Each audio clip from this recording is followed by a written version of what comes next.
Good evening, everyone, and welcome to the March 28, 2023 Town Board Work Session Agenda. Would you all please rise for the pledge to the flag?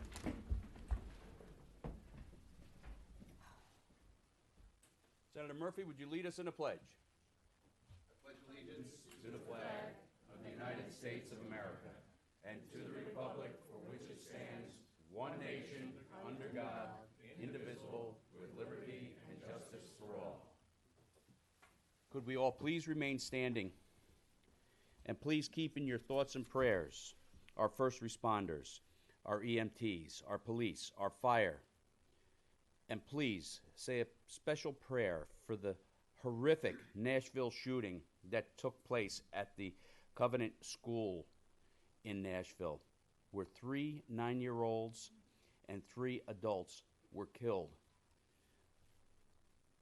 Also keep in your thoughts and prayers the people in Mississippi and Arkansas who were killed by the tornado. Approximately 26 to date have lost their life.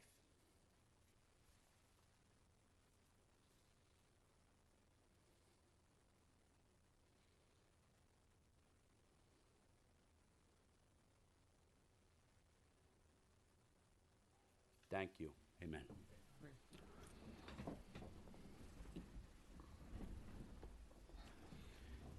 How's everybody doing today? I think we finally reached spring. It was a beautiful day today, one of the best. We're going to have we generally don't do this for work sessions, but we're going to have a little presentation tonight. Being tomorrow's National Viet War Veterans Day, I'd like to thank all of our veterans that have come here tonight to support their brother and sister veterans who served. Some came home, some didn't, but they were the most forgotten veterans probably on the face of the earth. At this time, I'd like every one of our veterans to stand, if you can and would. And I'd like to applaud every one of you.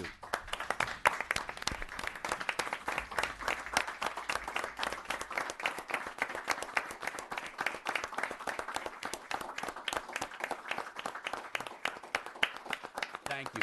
Please be seated.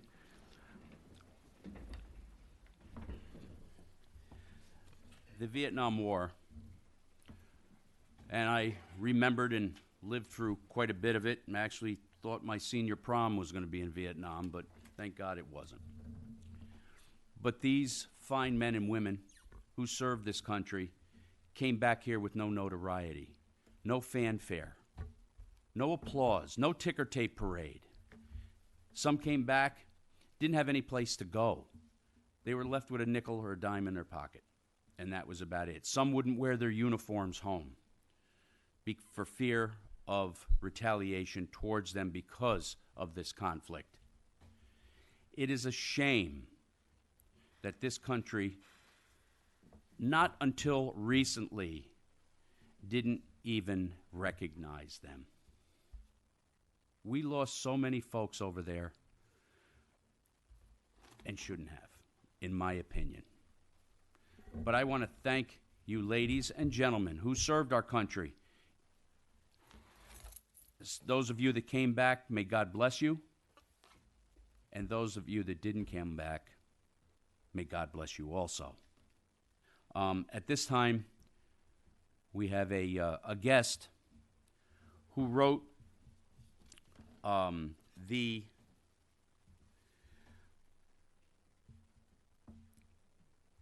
Vietnam Benevolent Charter.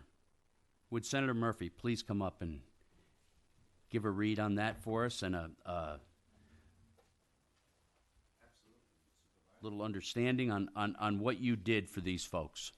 Well, what they did for us. And what they did for us. Thank you. So I've had the privilege of serving in the New York State Senate for a number of years and supervisor and town board. It's an honor and privilege to be here in my hometown. One of the first bills that I ever passed in the New York State Senate was to make the Vietnam veterans an official benevolent order in the state of New York. And Gene, you've been to some of the shows up there, 3 of them. And I would, like to say that I think we took care of you guys when you came up. But one of the first bills, like I said, was to make the Vietnam Veterans an official benevolent order in the state of New York. And what that entails was to allow you to be recognized.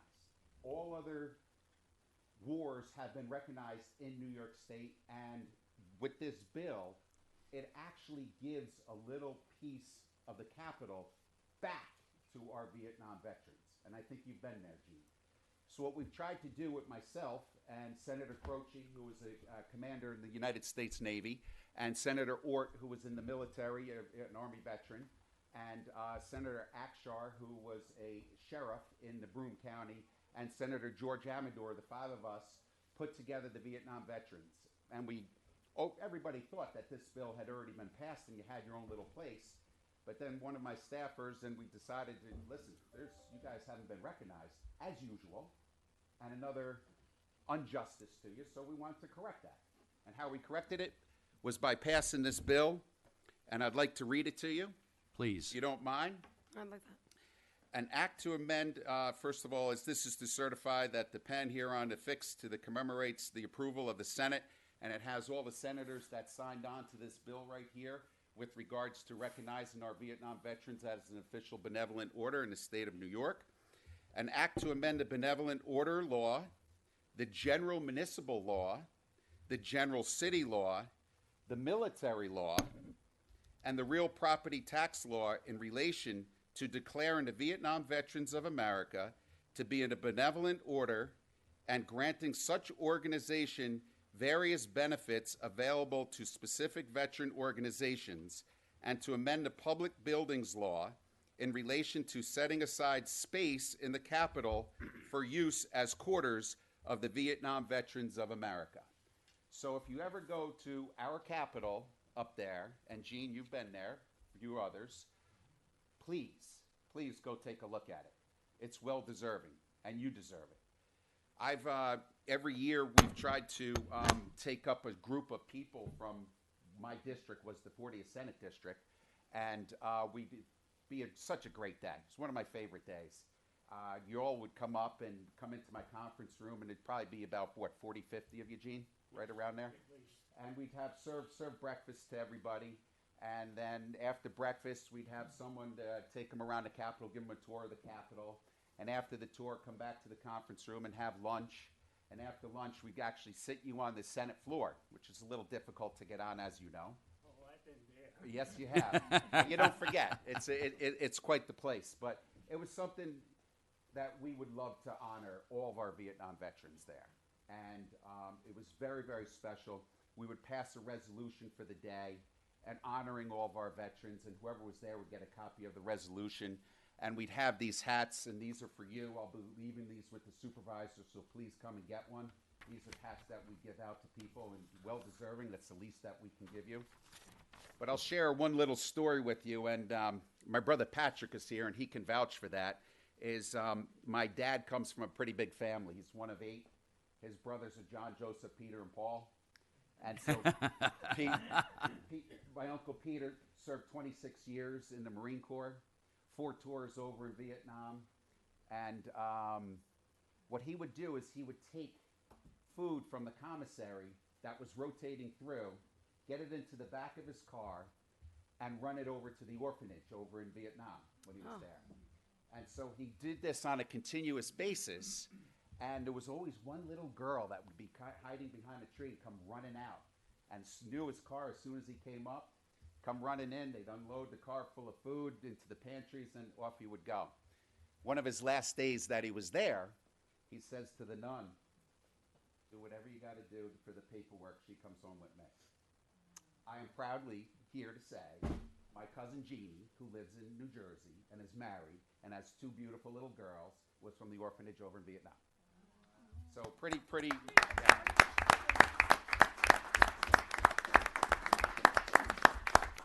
God rest his soul. Uncle Pete just passed this year, unfortunately, down in Florida. But I do want to present the town board with this for you, Tom, and the town board. You can have it, put it wherever you want. Never forget where you came from and how you got there, right? This is, hopefully you can display this proudly somewhere. And for Absolutely. our veterans, any of you that are here, please come up to the supervisor of the town board and grab yourself a hat. It's been an honor and a privilege to serve you all. Yes, sir. Yes, sir. Okay. The hats were given out, but those hats with that ribbon on it can only be worn by a Vietnam combat vet, Okay. all right? So if you're a Vietnam combat vet, please pick one up. All right. All right? Senator, Did you have fun? Was it a nice Was day? that the first one? No. No, we did it about 4 years in a row. Unfortunately, when I left the Senate, they stopped doing it. No, when the room was first opened. Yes. Was that the first year you did it? Yeah. Oh, that's when I was, Yeah. put you on. Yeah, that was the initiation of it. We had to pass the bill in order to give you the spot in the Capitol. Yeah. So it's always been something near and dear to my heart, and I thank you for having me tonight. And whatever we could always do for our first responders, like you said earlier, and our military. I don't know wherever the wheels fell off our bus with nowadays when we call up people that come running in time of crisis, and we can't take care of them. Shame on us, and take care of our veterans. So God bless you all, and thank you for having me tonight. Thank you, Ted. thank you for being here. Thank you for coming. Thank you, Senator. This is great. Coach, Darling. the best. The best. Yep. Thank you. Thanks. Do I have members from the Vietnam Veterans of America here? Would you please come forward? Do I have members from the VFW here? Would you please come forward? You got to go back and come. Yeah, you got to go back and come back. Don't call it the American Legion. Do we have members from the American Legion? How about the town of Boise? That's pretty funny. Do we have members from the Military Order of the Purple Heart? Would you please come up?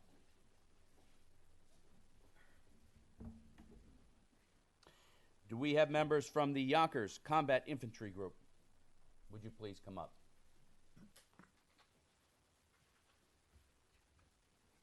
And do we have members from the Jefferson Village Veterans Club? Oh, yes, he's already here. We got more. Come on up. We got more. Come on up.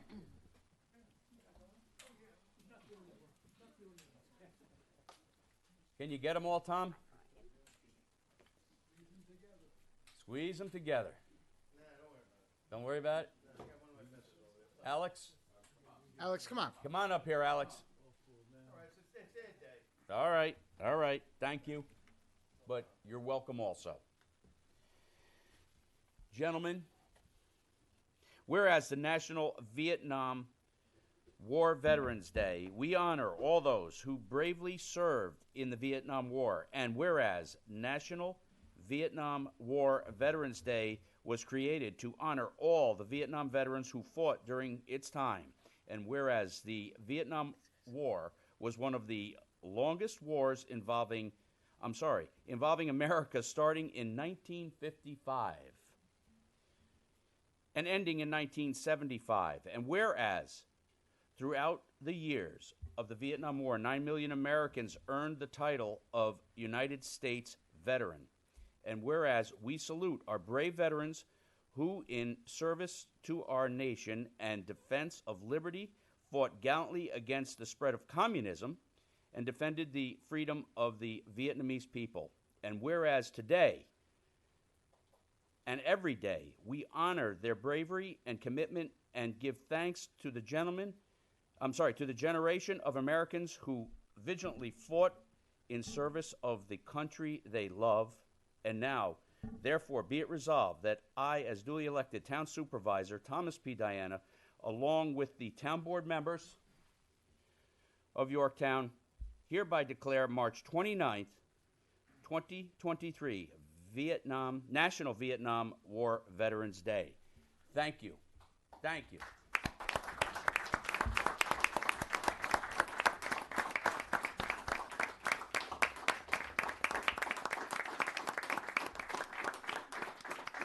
We have a certificate for each of the groups that I've read. When I call you, will you please come forward and would one please come forward and receive your certificate? Vietnam Veterans of America. I'll present it to him when I go next week. Thank you. Thank you, Carl.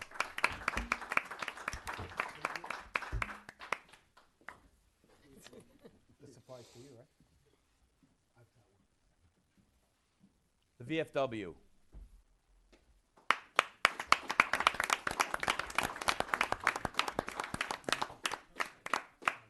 you go. You're welcome. Thank you. Thank you, Mike. American Legion. Your service.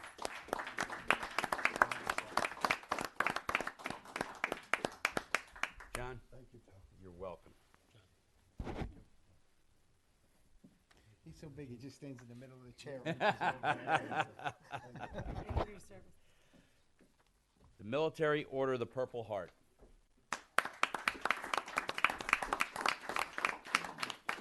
Jane, it's always a pleasure. We will all take a picture shortly. Thanks, Gene. The Yonkers Combat Infantry Group.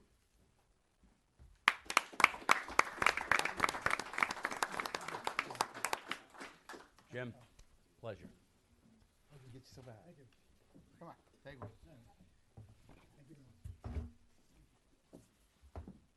And the Jefferson Village Veterans Club.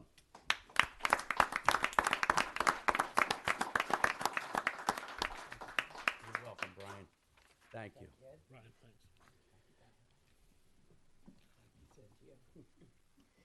Thank you for your service.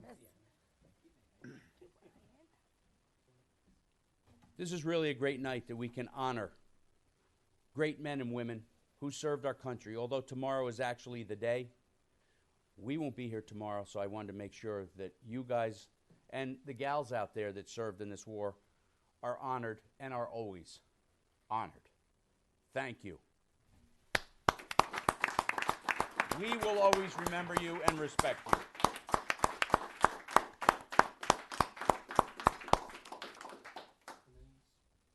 Yes. Okay, just a quick reading of the names of the people from Yorktown and from Yorktown High School and Lakeland High School who served in the Vietnam War. Sergeant Craig, and died in the Vietnam War. Sergeant Craig Nicholas Barry. Private First Class, Seawall Kent Lawrence. LCPL, John Robert Murphy. Private First Class, Daniel Thomas Nutley. Second Lieutenant, Michael Stephen Romano. Private First Class, Stephen Scott Smith. Staff Sergeant, Louis Vincent Supino. Staff Sergeant, Gerald Welsh.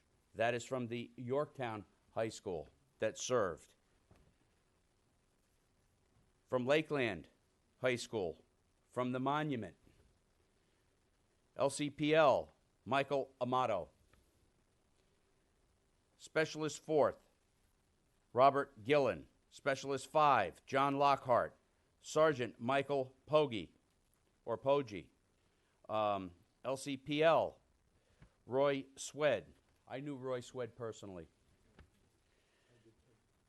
SB4, Robert Viskonski. All were Lakeland High School students that died in the Vietnam War. Many of them were Lakeland High School students that actually lived in Peekskill and Putnam Valley because that's the way the district ran. But Lakeland students nonetheless, and we want to thank them for their service. And also the Yorktown fellows for their service. Thank you. Thank you so much. All right.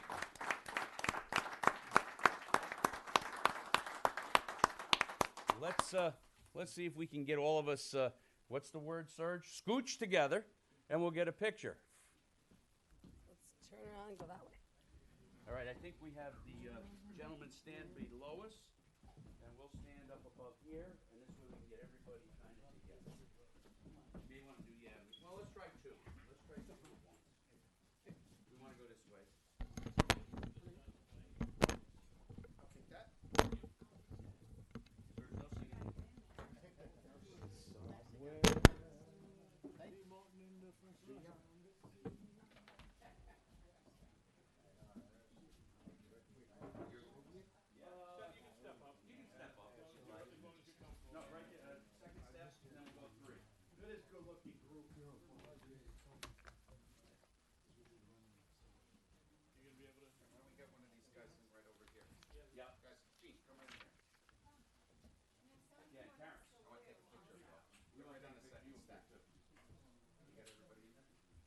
get everybody in. That's it. Everybody look at Terrence first.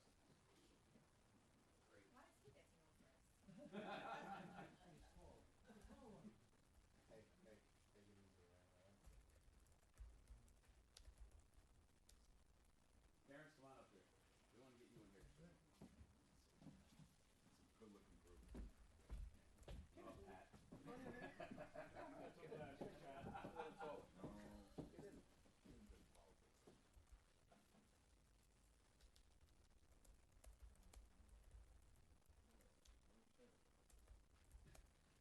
You all right, Alex? Yeah. All right. Thank you, everyone. Nice job, guys.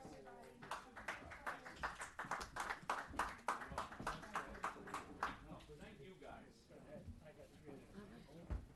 gentlemen, if anyone needs a ride to Albany tomorrow, I have space in my car for one more veteran. Are we almost done? We're looking for a ride at this point. We have Fam Jam now.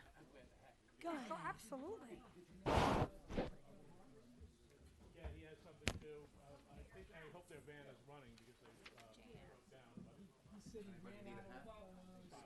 right, I have two that I'm driving up in my car. So I have a spot for a third if anyone. I was supposed to go with Hawkins in the van. No, they had asked me to come last year. But they never put you in this year? No, they put me in. So they just, I'm supposed to be at the wall with the city. Thank you. No, thank you.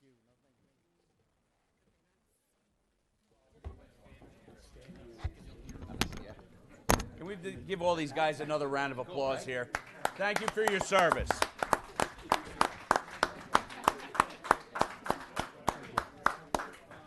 If there are any veterans looking to go up to Albany tomorrow, I do have one spot left in my vehicle. I know Senator Harkins has filled up, and the Assembly is also recognizing the Vietnam veterans this year. No one.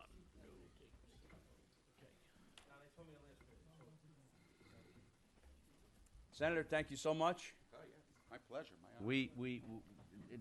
It's our honor and pleasure to have you here and to participate in this. Thank you so much. Honor and privilege, Supervisor.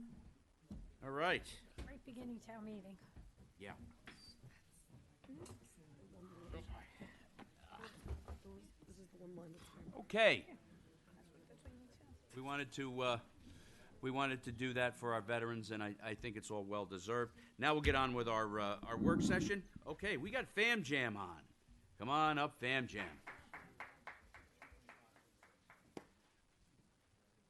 Brian Duffy, Pat Murphy, Where's Tom? take it away. Okay, Town Board, Brian Duffy, co-founder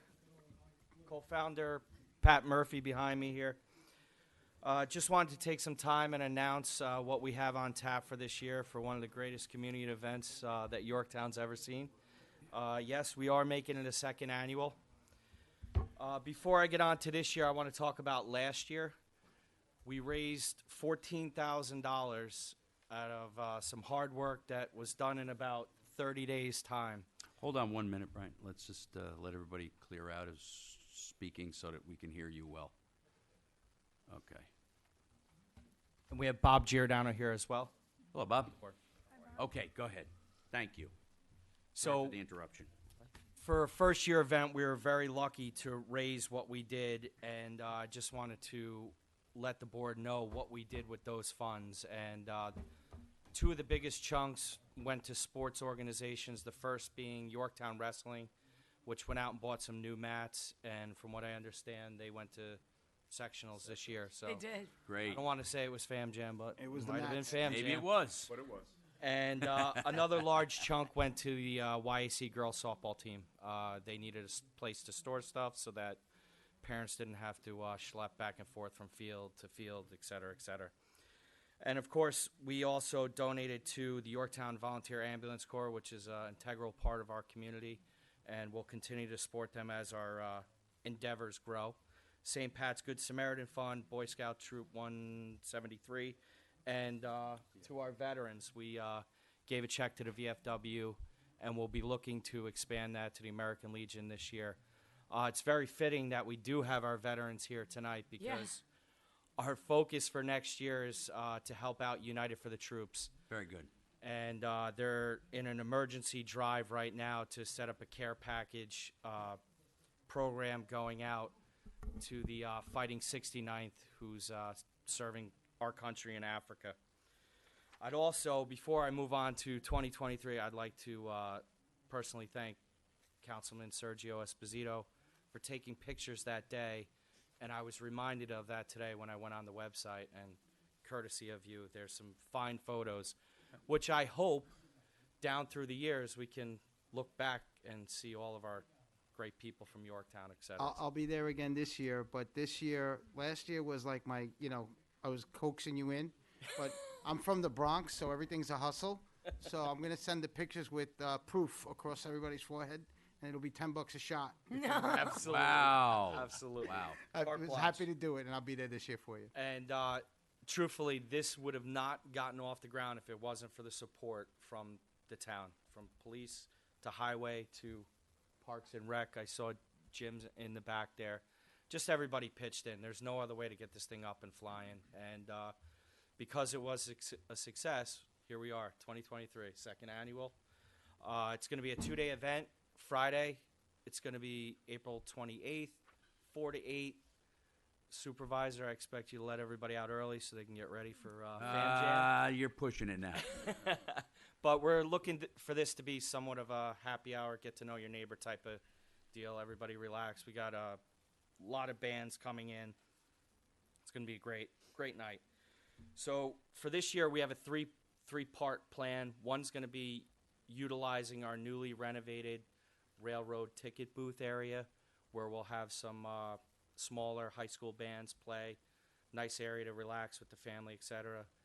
Then our other area will be the newly renovated basketball court, and we're hoping to get out PD versus FD, all Yorktown local. Nice. We have a Pioneer basketball program. We'll have all these kids involved. It'll go Friday night and all day Saturday. It's going to be exciting for sure. I'll be there after travel soccer. Absolutely. We'll save you a spot. So Brian, April 28th from 4 to 8, that's a Friday. Correct. And then Then April 29th, All 12 day. to 8. 12 to 8. Yep. If it runs late, sorry. So the basketball court. And then, of course, John Madden on our crew is running the main stage, and we have great local bands lined up. I Nice. encourage people, go on to the website. We'll start to put in the lineup of the bands. We'll put up the lineup of who's playing basketball, et cetera, et cetera. So new for this year, we realized that it's important to have a fully stocked food pantry in Yorktown, and through one of our meetings, we all discussed the possibility of everybody who's coming to Fam Jam, which is a free event, to bring down a non-perishable item so that we can fill a Ford pickup truck and bring it to one of the food pantries. Actually, 3 trucks. We have 3 trucks, so 3 trucks. bring a lot. 3 trucks going to 3 different pantries. So bring a lot of non-perishables. But they're Fords. It's all right. Park Ford I'm is. okay. They're All with us. right. They're with us. Go. Sorry. All right. Dodge and a Ford. So, Politically correct. Bob. noting last year we raised about 14,000. We weren't quite satisfied with that, so this year our goal is 30,000. And the only way to get there is with solid partnership with local businesses. And just today I got a phone call from our new golf vendor up at the Par 3, and they are going to be one of our major partners for this event, and we're thrilled to have them. And then the next phone call came from Competitive Karting, who's going to match that, and it's just the phone didn't stop since I We're gonna have good food and clean garbage. Yes, and I'm glad you brought up the food. So last year, the lines were long and et cetera for both food and the bounce castles. Both areas will be expanded. So there'll be plenty to do all day, Friday and Saturday. So as far as that's concerned, I'll open it up if there's any questions for someone who doesn't know what Fam Jam is or... Brian, I got to tell you, last year when you guys went into this, what did you start working on this about a day and a half before? 6 weeks. Yeah. All right. We so- got through St. Patrick's Day and then we started. Then you Yes, so started. we- Okay. I know that you guys were very apprehensive at first, but I got to tell you something. When I went down there and I saw the crowds that were there for Fam Jam, it was amazing. It was awesome. And this year's even going to be better. Let's everybody pray for good weather for them, because they do help the community so much. I got to tell you, I think the biggest hit was a simple thing. You guys got like the big Jenga, you know, the game. You brought out a white table, put it out in the middle of the road, put the big Jenga on there, and there were more kids surrounding that table, and it was so simple. And I got to tell you, a lot of the stuff you did was innovative and different, and that's why it was so busy. And I'm looking forward to it this year, and it's going to be even bigger and better. Great. So I encourage everybody to go to YorktownFamJam.com, look at the pictures from last year, get excited, reach out to maybe local businesses that we can partner with. They help us, we help them. Everybody wins here. And as Pat was just into my ear, we ran it to zero. Everything we earned, we gave away. So here we are. The whole idea is to run it at net zero so that whatever we take in goes back to the community. Yeah. Every dime. So United. So for this year, it's United for the Troops. Ask Yorktown Volunteer Fire Department and Ambulance Corps. How can we not acknowledge them and give them a big chunk of this? Support Connection, and then the families of Lieutenant Sorgi and Highwayman Jake Arceo. Oh, it's We want to beautiful. be able to give out to their family. I just want to tell you that I hope that all of your faces are in shock of such an amazing turnout like I saw last year. It's Like the shock on all of your faces, the joy of seeing everyone come out and support you guys filled my heart last year. And now that you're filling pantries and pockets of those in need and still giving back, I just hope that we succeed the 30,000 and even more people in the community bring their families and friends, because the shock on your faces when I showed up and you guys were like, we can't believe this is here, Yeah. is exactly the energy I want to feel this year too. It was great. You guys did a good job. And you know something? When they did this, they didn't have a barrel full of money. This came out of their pockets, ladies and gentlemen. It did. They put this on, and it was a success, and they gave back to the community. So it doesn't get any better than that. Guys, thank you. I mean, you know, what more can I say? It's Thank great. you guys. All and the pray support. for good weather. We will.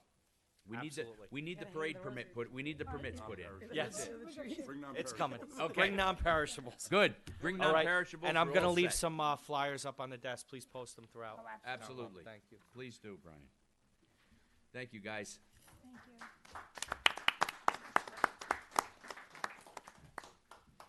All right. Email me We that. Got the Yorktown Heritage Preservation Committee. Lynn Briggs, come on up. I'm not asking. This is what I need. Yeah. Oh, the nice paper. Oh. What do you need? Oh, no, I was looking for an extra agenda for Ed.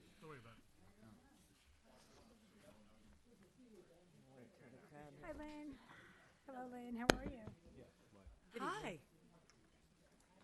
I, too, would like to thank the veterans for their service. My dad was a World War II and a Korean War veteran, so I have a really deep place in my heart for veterans. I always will. And so, guys, thank you very much. Oh, it's beautiful. Thank you, Lynn. So, tonight, I'm joined here at the podium by Joss One Dave- second, Lynn. Excuse me, folks. Could we take conversations outside, please? Thank you. Thanks, Tom. I'm joined here tonight by Josh Davies. Josh is a Hello, Josh. leader at the Yorktown Grange Fairgrounds. He's the co-event planner with me, along with several other people, so I'm thankful that Josh has joined us here tonight. So I'm Lynn Briggs. I'm chairman of the Yorktown Heritage Preservation Commission. I'm also chair of the Washington Rochambeau Revolutionary Route Organization, okay? And what we'd like to do is talk to you tonight about a huge opportunity that I think is facing the town, and has to do with economic development and economic vitality. And so you say, well, what does that mean? How do we get there? Well, it's through cultural heritage tourism. And as you all know, Yorktown is replete with Revolutionary War history, okay? We've got the 1st Rhode Island Regiment here. We had the Pines Ridge Battle that occurred over at the Davenport House, the wonderful statue that we have down in Railroad Park. We have the whole story about British Major John Andre in his treason scheme with American General Benedict Arnold with the plans to West Point in his boot. They stopped 3 places in Yorktown. We've also got the First Presbyterian Church, which was used as a barracks for the Patriots and burned down by the British. I think it was 1779, if I'm not mistaken. But another major thing that happened here that's not all that well understood is the fact that over 5,000 French troops came here in 1781 with about 1,500 horses and about 2,000 oxen, pulling all kind of wagons and food and people. And they camped here on their way to Yorktown, Virginia, to join up with George Washington and beat the British at the the Siege of Yorktown, I should say, in Virginia. That occurred right here in our town, and it's not well understood or known, to be honest. So that is a big opportunity for us. We've got all these rich things that we need to create awareness to. So there's a second thing that's important to think about. In 2016, Congress passed a law called the Semi-Quincentennial Law, and what that means is every state in the Union has to have a commission at the state level to commemorate our 250th birthday. That's going to occur in 2026. So every state now has a commission with funding, and they're starting to drive programs and an effort down into the states at the county level and at the local level. So that's another big thing. And they've hooked up with somebody called America 250, and that's an organization, nonprofit, that's helping people get all their programs together. So we've got that as another big opportunity that we can take advantage of. Then I'd like to take us back to 2020 when the town board passed 2 resolutions back then. One was a cultural heritage tourism resolution that we were going to use that and adopt it as a strategic driver in our business plans. And then secondly, we adopted Yorktown 250, where we said we're really going to embrace all this effort and programming focus to get to our 250th birthday. So that's another big lever, 2 sets of levers we can take advantage of. And then last year, Governor Hochul passed at the state level, her state commission put that in place, said we have funding. She's going to push the funding down into the counties and whatnot. So that's another big thing. So the bottom line is when you take all those things together, it's a huge opportunity for us. And there are a lot of high leverage factors that we can take advantage of. So I think we are really well positioned to take advantage of all of this stuff that's available to us. So last year we did about 12 programs. We did some plays, concerts, lectures, and so on across the community. We'd like to continue that this year, but grow it even bigger. And the major benefits are tourism, both local and visitors, okay, and economic development. And we can elevate our town in the state in terms of its cachet at the state and how we're focused on all of this. So that's another thing that I think comes our way. And the final thing is all of this focus can complement what we're doing to drive what I'll call Destination Y, or all the focus on driving people to our community. So it's all tied together. So now I want to talk about this big event that we have planned with the Yorktown Grange, and it, to me, represents a major first half event that we can leverage this year. So it's called Follow the French, the Rochambeau Festival. And it's going to be May 20th. And about 6 months ago, 2 other communities came to me and said, how about teaming up with us and doing a 3-site encampment tour, and let's do an audio tour that overlays it, and let's get together and create cross-site promotion and interest in the encampments. And I said, why not? So we just have finished writing the script. We're getting the thing narrated right now. We're doing an audio-digital tour that takes people from Armonk, the Smith Tavern, down to Hartsdale to the Rochambeau headquarters. That's where Washington and Rochambeau hung out for like 6 weeks planning what to do in the war. And then we're driving people over to Yorktown. So it's a 3-site tour that you can click on your phone when it's available, and it'll take you to these 3 sites. You can go in any order. You can do it if you want. Anyway, so we built that, and it's overlaying our event. But each of us has a separate event. So what we planned here in Yorktown at the Grange is what we call a family-friendly free event, okay? And we kick it off with a kickoff ceremony. We have exhibits, encampments. We have programs, food, beverage, animals, photo ops with all the dignitaries. And so that's what we're planning on May 20th at Rochambeau Park. Let me ask you, how many know that the Grange is called the Rochambeau Park? It is. Guess what? In 1954, the French embassy came out, and I think it was a consul, came out and designated the Grange as Rochambeau Park. And since September 18th, 1954, that's what it's called. And I didn't know it was called Rochambeau Park. I was asked to give a tour to a French professor who came here last March. And when we went over there, we saw this big granite stone right in front of the white building. And on the stone was a plaque. And I'm going to hand this out to each of you. But So Lynn, I'll also add, when that was dedicated in 1954, it was coordinated with representatives over in France. They laid a wreath at the same time the stone was dedicated on Rochambeau's grave. So we have a very tight connection between the two. That is cool. We think the cavalry may have been there, and that's why it's called Rochambeau Park. So, lo and behold, so why are we picking Rochambeau Park for this event? One, it's very historic, okay? It fits right into the scheme of things. And it's also called the 16th Encampment on the forward march down to Virginia. And it's also called the 38th, Yorktown is the 38th encampment on the way back. So it represents significant history. It's been so designated by the French. And the other thing I would say is the Yorktown Grange folks know how to put on an event. How many's ever been to the fair? Okay, they draw hundreds and, I don't know, thousands of folks there every year. I was So- there for pancakes just the other day. There you That's go. the last time I saw you. You had a plate full of pancakes with Yep. maple syrup, locally sourced, and local bacon, and it was Do you need this one back? very good. Oh, sorry, yeah. Actually, this is a picture that we came across of the folks getting ready for this dedication back in 1952. They pulled it out of their archives. So it's all the stuff that we're uncovering is really cool. So anyway, the bottom line is they are eager to add to their portfolio of events something in the first half. And so we're going to partner up and do this May 20th event called Follow the French Rochambeau Festival. Why are we doing it? Creates awareness, drive tourism here, give back to the community, educate the folks about what's happened here. And what we hope to have happen is this event will be pivotal in terms of almost rivaling the second half event where the fair is there. Okay, we want it to be grow and be built and be as great as that as we, roll it out each year. So anyway, we hope it's a signature event, that it grows and it becomes and even rivals the fair in the second half of the year. So the event is open to all folks. It's free of charge. Okay, we've already had several planning meetings over there. We've had a readiness review.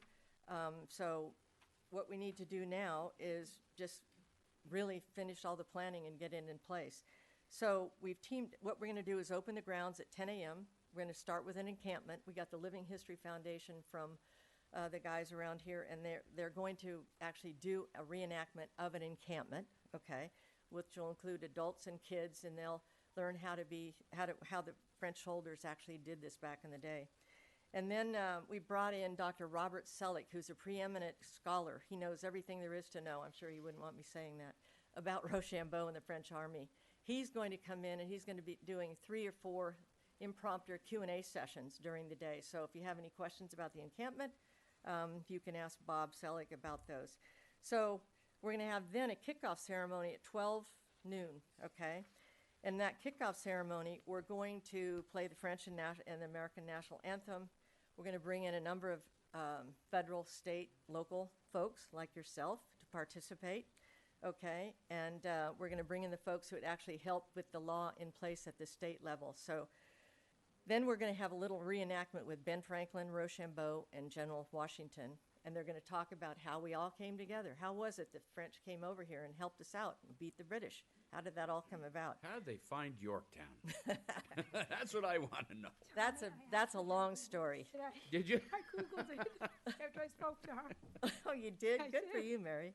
And the other thing we're going to do is bring in the brigade. There were French, Continental, and British soldiers. So we're going to have several members of those folks do some marches and also fire their muskets, okay? And then we're going to have some French folks come. We've invited, and he's accepted, the French consulate. The head of all of the French embassy in Manhattan is going to come out here and visit us on May 20th, okay? And we're going to have some other dignitaries, the head of the Cincinnati Society and the Souvenirs Français. Those are organizations that recognize, I should say, soldiers who've served here from France in our country. So we've got about 8 or 10 exhibitors. We're going to bring in the Daughters of American Revolution, the Yorktown Historical Society, the W3R group. We even got Robert Erskine. Who knows who Robert Erskine is? Okay. Come on, Mary, you Googled it. I didn't Google Robert. He is Rochambeau's cartographer, map maker. Maybe it's in okay? there. Maybe it's in So my- he's going to come in and have a booth there. So anyway, there'll be an opportunity for all the kids to come and get photo ops with all the dignitaries from the Revolutionary War. So we're also going to have a recruiting table, and when people, if they want to sign up, be a reenactor or join any sort of volunteer effort, we'll be able to do that. So our plan is to have period animals. We're going to have draft horses. We're going to have goats. We're going to have sheep, and people will be able to pet the animals, the kids, and so on. So we'll have that as part of it. And then we're going to do a really broad outreach to all the media, TV, WHUD, Channel 12, New York Times, LOHUD, you name it. We're going to really blast this out. We'll get it out there for you, too. Thank you. Okay. So just to finish up, what we really appreciate is your support. Come to the event, support it, help us get connected to, for example, Thompson and Bender. Maybe they can help publicize the event on some level that we haven't thought of. And so in the end, I think what it really represents is an opportunity, as I said, to really drive some economic vitality here. Hopefully it's as many people as they bring through the Grange Fairgrounds in September. And, you know, it's an opportunity for people to understand encampments, meet all the dignitaries, have us all get together and really enjoy the fact that this is a critical part of our history here, and it represents an opportunity to really leverage and blow this out as we move toward 2026. So, any questions? Just for all our listeners out there and those in the audience, could you just go through the times and dates that you are doing this again? Yes. So that they can, It's May 20th, 10 to 4. Okay. This year, correct? This year, yes. So the plan would be, if it's successful, and we'll do a postmortem, is to do it every year on or around this date, right, Josh? And have it be a first half event, have the Grange Fair be the second half events. But in and around all of that, we'll do a lot of other things to educate folks on what this is all about. But this is like a first half signature event from 10 to 4 on the 20th, which is a Saturday. I think it's a great idea. I told you that on our phone call this afternoon. Yeah, I mean, I know you have our help. I know you got my help. I won't speak for everybody else, but I will. I think you got everybody on board here.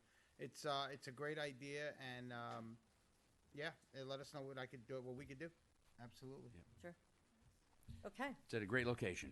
All right. Thank you. Thank you very much. Thank you. Josh, just out of curiosity, I was going around with Paul Martin looking at different encampments. Now, from what I understand, and you might know a little better, he was saying that the Grange almost up to St. Pat's and across Maxwell Court was all It was all farmland, obviously, right? And the tradition comes down to us that was where the cavalry stayed. Everybody else was up at Hunt's Tavern, you know, up on 202. right. But the cavalry may have been there. We don't have direct evidence, but definitive. and that's why it's Rochambeau Park. Okay. So our intent is to have that encampment on the grounds. Right. It's nothing. It's going to be a way to kind of escape into history, the 1781 in Yorktown again. Right. Yeah, I'm Very looking cool. forward to it. I think it's gonna. I think it's gonna be great. You know. Yeah, we are. Yeah. Grange is behind it too. I'll so definitely see you in the morning, but I have some things that afternoon. But thank you. Great job. Thanks, folks. Appreciate that. Just a brief interlude here. Just to remind everybody that the Relay for Life has its kickoff event at the Elks, 6 p.m. tomorrow night. 6 p.m. tomorrow night at Yorktown Elks. SOAC has a 9 a.m. parade down East Main Street in Shrub Oak into Shrub Oak Park. And there's the Easter egg hunt on Route 202 at the field. I don't know if you've driven by, you see the bunny painted in the middle of the field. That's Yorktown Parks and Rec. That's Yorktown Parks and Rec, Parks and Rec putting that on along with the Lions. And also, Parks is still looking for camp counselors, lifeguards, and workers for the summer, right, Jim? Yep, absolutely. Okay. Please stop by the office and apply. Apply at the Parks and Rec office. All right, so that was that. Also, one quick thing, and our baseball playing folks out there are going to be very happy about that, and our lacrosse folks out there. We are going to be opening up Legacy Field after its long hiatus on April 1st, on January 1st, for skiing only, okay? On April 1st, I received a letter from Enbridge today, and who is the Enbridge Algonquin gas transmission people. And just to paraphrase it, while there's no significant subsidences exist in the site today, Algonquin has created and will implement an enhancement monitoring plan for Legacy Park, which includes semi-weekly aerial photos of the pipeline right-of-way, monthly site visits, walking the extents of the pipeline right-of-way in the park, monthly INSAR, which is interferomatic synthetic aperture radar. That's a mouthful. Monitoring of the pipeline right-of-way, monthly surveys of seven settlement monitoring plans, and we are also going to have our Parks and Recs folks walk it on a regular basis. I feel confident. I know that Algonquin feels confident that we are in good shape up there. I promised this would be open by the 1st. Algonquin Enbridge worked with me, and we achieved that date. They should be out of there probably by tomorrow the next day. We'll go up there. Jim's folks will do a check over, brief cleanup, and we'll open it up on April 1. So I think that's good news for all our folks that were really worried about having to schedule stuff. And there's more to come on that. They're coming on April 18th. Enbridge is coming with a presentation for everybody to show you what they did. There was more GPR stuff done up there, ground penetrating radar and so on and so forth, that was necessary. They also did something called a microgravity test and let's see if we can pronounce this, Ed.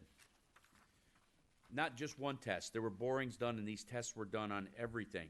You got ground penetrating radar, survey microgravity, and electrical resistivity investigation, ERI. Okay? What it is, I have no idea, but the geologists do, and I feel confident that they don't want to see anything happen to anybody up there, let alone our children. Safety is paramount.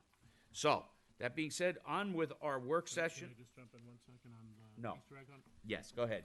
So one of the Lions did just text me. The Lions have been doing the Easter eggs for about 30 years now. But Jim, she said there was a sign-up. Is that through the Lions site or Parks? Through Parks and Rec. But So if they everything's go on to- waitlisted. Oh, it's waitlisted. Okay. So there are what, 3 sessions this year or 4?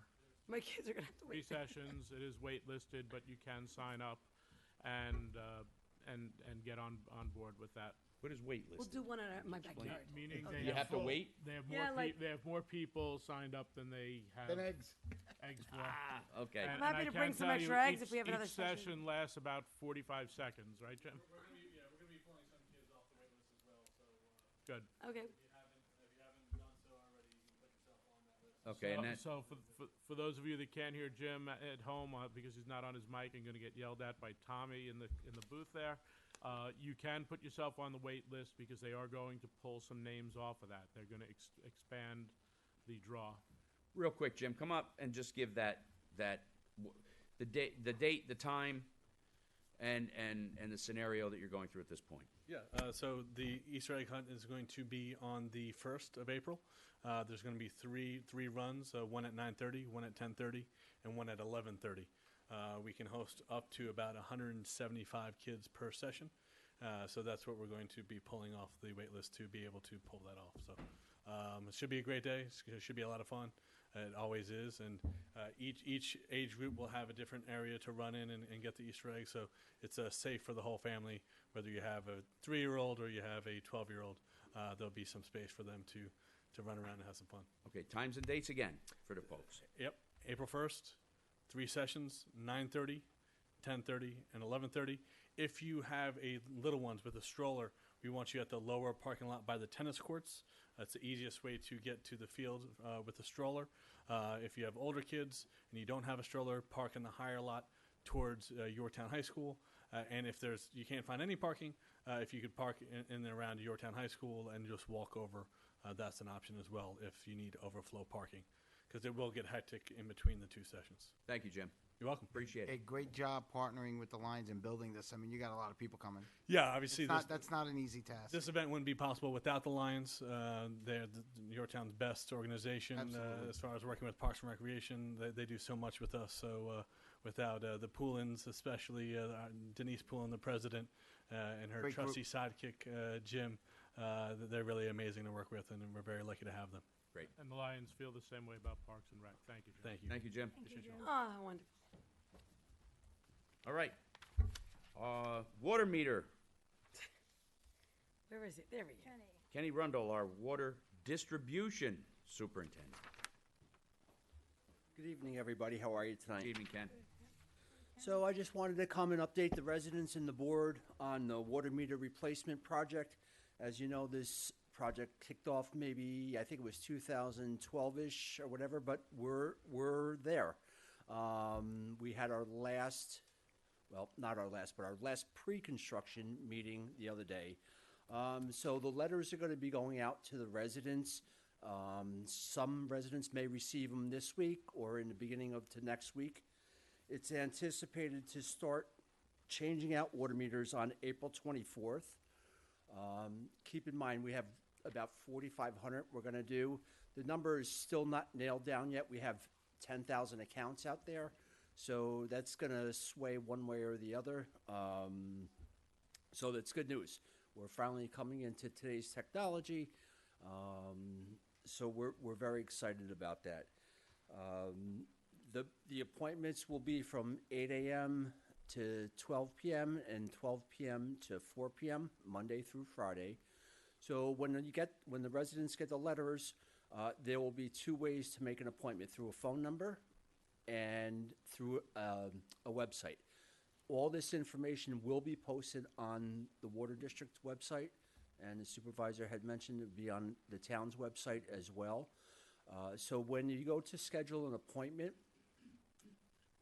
if you give a cell phone number, you will get a text. If you have an appointment on Tuesday morning at 10 a.m., you will get a text that morning with a picture of the technician that will be coming to your house to change out your meter. That whole process should take no longer than 1 hour. So we're looking forward to moving this through.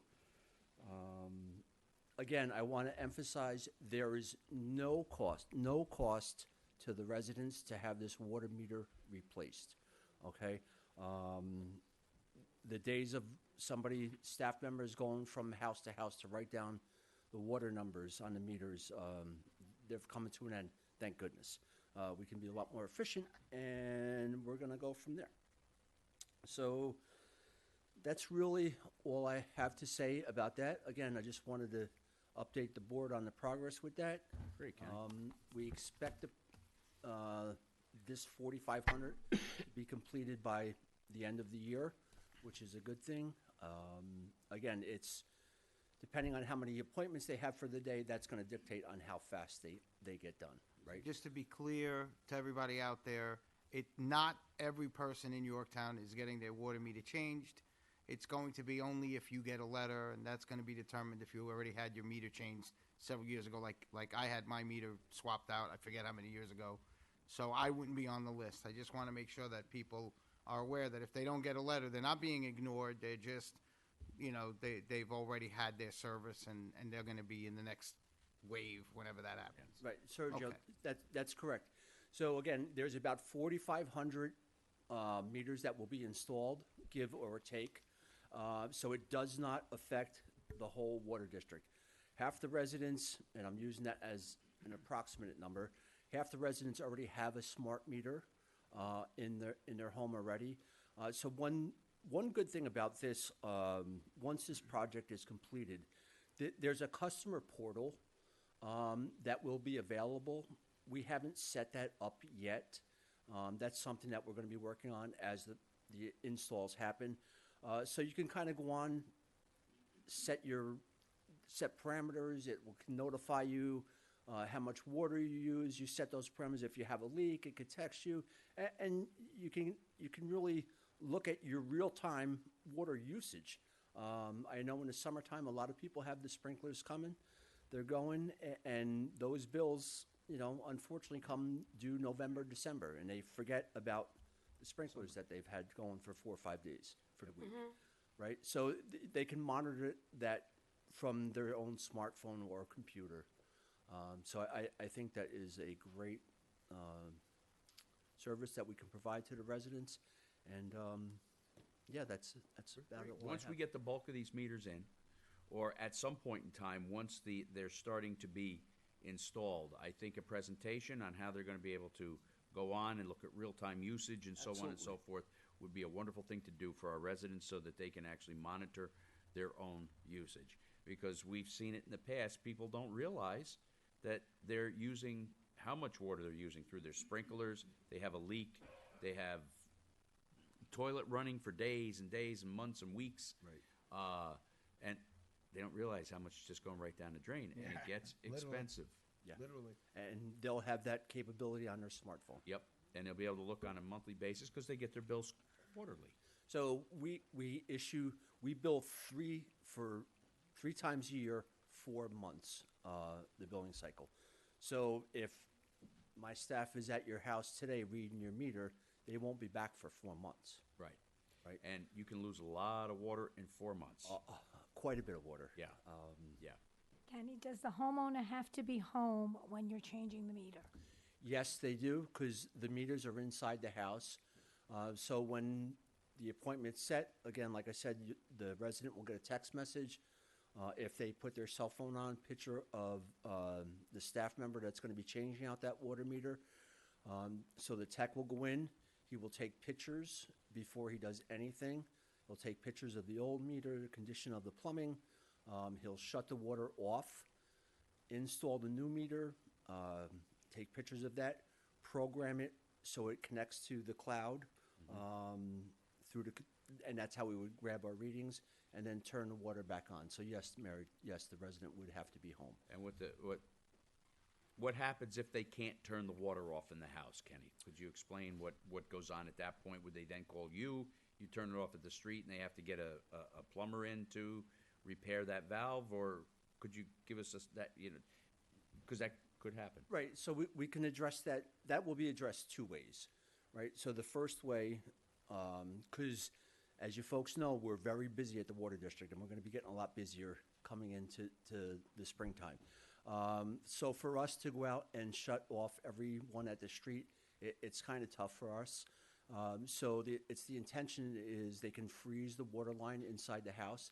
They just put basically dry ice on it, and they wrap it up, and it freezes the line. They can do what they have to do, and then it thaws back out, and they're good.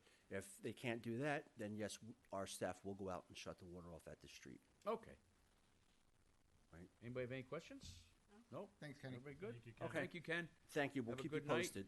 We'll see you tomorrow.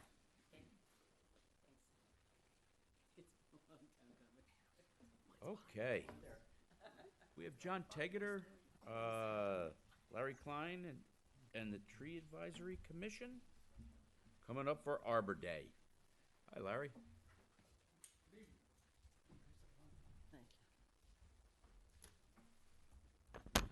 I'm Larry Klein with the Arbor Day Committee and the Tree Conservation Advisory Commission. I do want to point out to everyone here, there's been a lot of mention of April 1st. April 1st is April Fool's Day. I hope that it's not being any April Fool's tricks being played. Okay. Arbor Day is April 28th, Friday the 28th. It'll be in front of Town Hall again. We have our poster contest. We have participants from Crown Pound School and St. Pat's. We have the Girl Scouts again. Unfortunately, we do not have any singers from Compound. I've asked St. Pat's music teacher to whether or not he has any interest in, singing for us. Did you reach out to Miss Kivel from? She retired.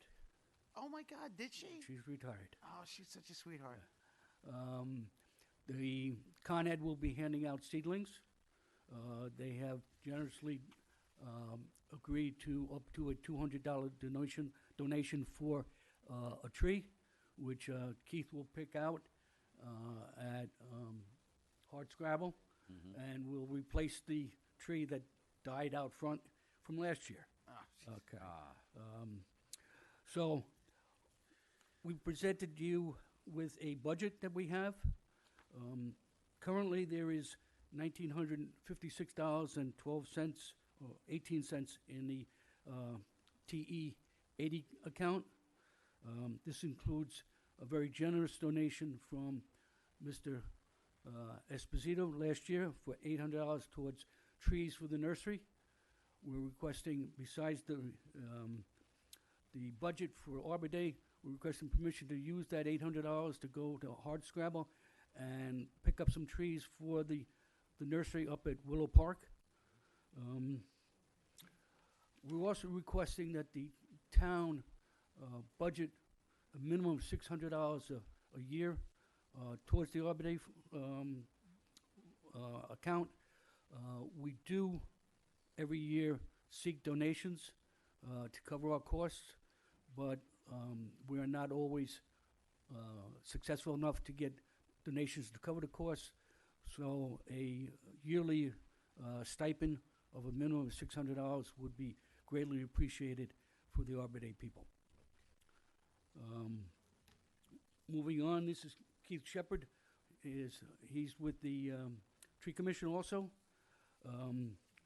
Currently in the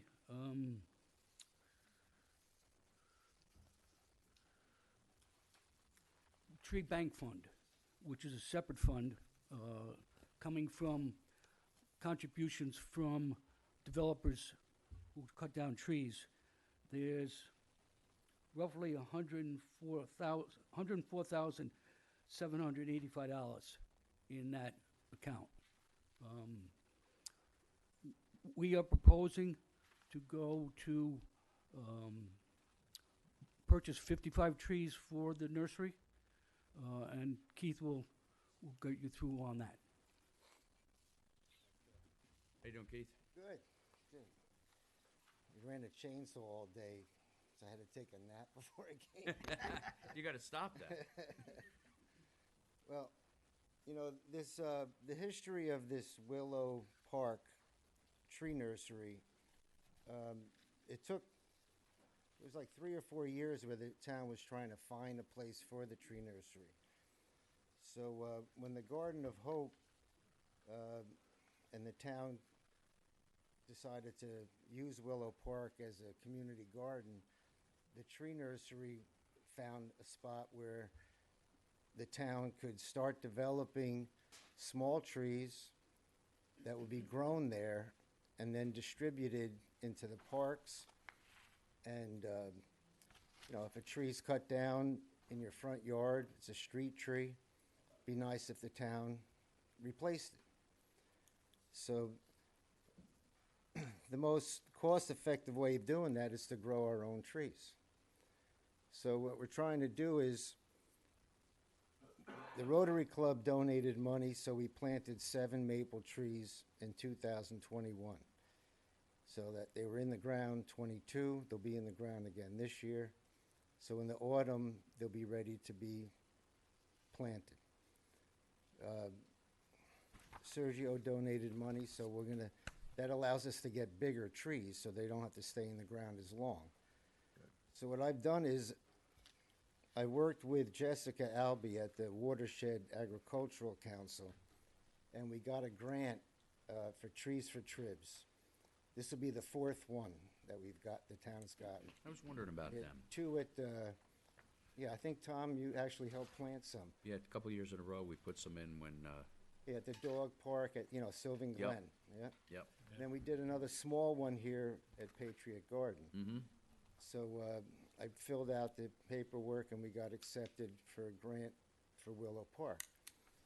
So that gave me the idea, well, if the Watershed Council is going to provide plants around that little pond area where there's a monarch butterfly garden there, but I don't know if that's gotten abandoned or what.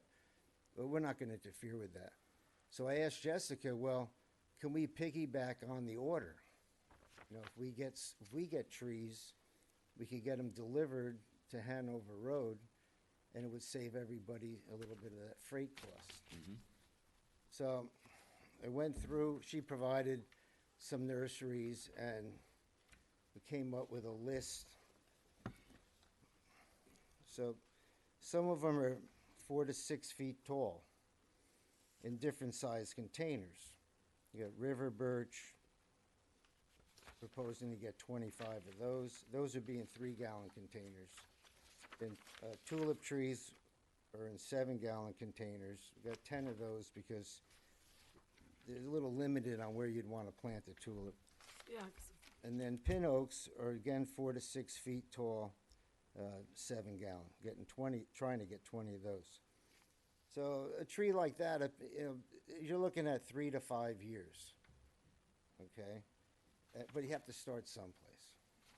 So the idea would be to get these 55 trees. We're going to need help with water, to provide some kind of irrigation that we can set up. And it's a commitment from the town because you buy the trees, you plant them, but you can't walk away from them. Right. No, of course There's not. a certain amount of water that they're going to need. There's certain maintenance. There's certain development. I don't mind maintaining them. Some of them we want to put right into grow bags.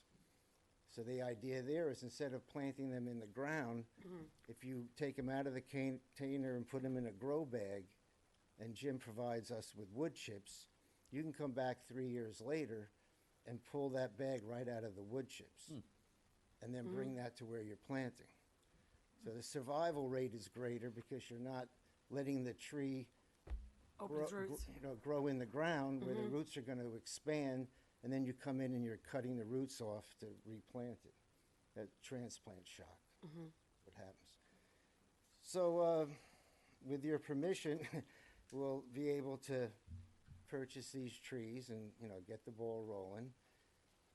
Long term, we start with these trees in the spring. You can get trees in the autumn. You can do each side of the calendar. But the location of the tree nursery is very wet. So we started more on the south end of the designated spot. And we're working our way, we'll call it upriver, okay? But it gets very wet. I did a soil probe, It really is and it's upriver. gray. It really is upriver over there. Yeah, it's gray. It's like you do a soil probe, you get like a biopsy of the soil. So you're supposed to have organic matter. You're supposed to have brown. You're supposed to have different files, and it's gray. It's like clay. So we can work with the soil, mixing things in, but in about I think it's 2 years. It might be 2 years. Might be a little, maybe 3. The Garden of Hope agreement with the town has them expanding their plot more into that ball field that's over there. So I'm hoping that we can get this nursery to a place where the town going to have to make a rough decision. either expand the community garden or expand the town nursery. But, you know, that's court before, what is it, the horse before the cart? Yeah, the cart before the horse, yeah. But the first thing would be getting these, you know, so, you know, it's in the ordinance, we need to, Summer, that nobody's there. you know, we need to ask. And you don't think the willow river, like the river birch trees and the willow trees, the hybrid ones, I mean, I bought them on fastgrowingplants.com. I mean, but they grow really, they do grow really fast, and they take a lot of water. These are river birch. These are just river birch. I'm saying These are there's the river hybrid birch. ones where, Their nursery is Octaro. They're from Pennsylvania. They're native plants. Mm-hmm. You know, they're That's why. native trees. So you're looking for the 1932 out of the tree bank fund? Is that Yeah, what we're saying? Yeah, I don't see it through that's a problem. Yeah, I mean, And then there's going to be freight, you know, which whatever, yeah. you know, but we're going to be able to save a few bucks because we're doing it with the Watershed Council. I wonder if we can't look for a different location for, good idea. for the tree, tree nursery. Well, we tried for 4 or 5 years, you know, through different administrations, and we were the sports club that was abandoned up on Lexington. We looked at that. One time we were going to try to do something right at Hanover Farm, you know, but that was county land, not town land. Right. We've tried different places. It is fenced in over there, you know, and it's a good place. I mean, I think big, so I can see outgrowing that spot. Yeah. You know, it's good for now. You know, the 55 trees, and we probably could fit another 50 to 75 trees. Because then you have to realize in 2-3 years we're taking trees out. Out and putting new ones in. And you're saying that these would be you would leave them in a tree bag? Well, some of them I want to do that some of the bigger ones. I have to see what size they come in, because when the 7-gallon container, you know, if we're getting 20 of them, we might want to leave 10 in a bag, because those would get harvested first. And you could work with the soil that you say is not really kind of. Because with Jim, I talked with Jim, you know, about covering the whole area with wood chips, and then as we're planting, those wood chips are going to build up the organic matter. Jim's back there, of course, shaking his head, no problem. Also, a piece of property I was thinking about you guys, came across my desk the other day that you may be interested in.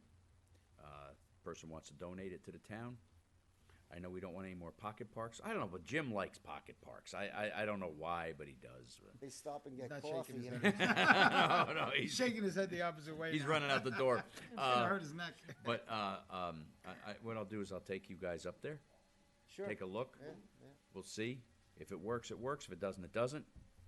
But we'll go from there. I mean, It's pretty a much decent spot to get into, too. It's a sun exposure, you know, is going to be the big thing, and water access. You know, that's- Right. Yep, Those are, yep. Those are the two things. Which I think we could have right there, or we could make work for you. You know, so the initial cost is the trees and the freight, you know, and then there's going to be additional maintenance and development of it. Yeah. You know, How many in your group right now? We are 5 full members and an alternate. Okay. So you guys need volunteers. Well, the ordinance spells out 5 full members and. You need to move over to the You microphone. gotta move over to the mic a little bit, Larry. I'm sorry. The ordinance does call for 5 members and an alternate. What we would need is volunteers when we do tree Absolutely. planting. So, you know, we'll try and figure out how to broadcast that when we get the trees. Yep, we can do that on the website for you. Yeah, we can help We can help out with that quite a bit. And maybe I'll get together within the next week or so, and we'll go look at that piece of property. Yeah. We'll take a look at it. If it's good, it's good. If it's not, Yeah. okay, no harm, no foul. And I want to remind the board members that there is a big burden for you on Arbor Day. You need to pick the winners. That's that's a tough. That is That's tough. tough. You have to, And, you know, we start at 4 o'clock. So, you know, and we're going to be putting posters up.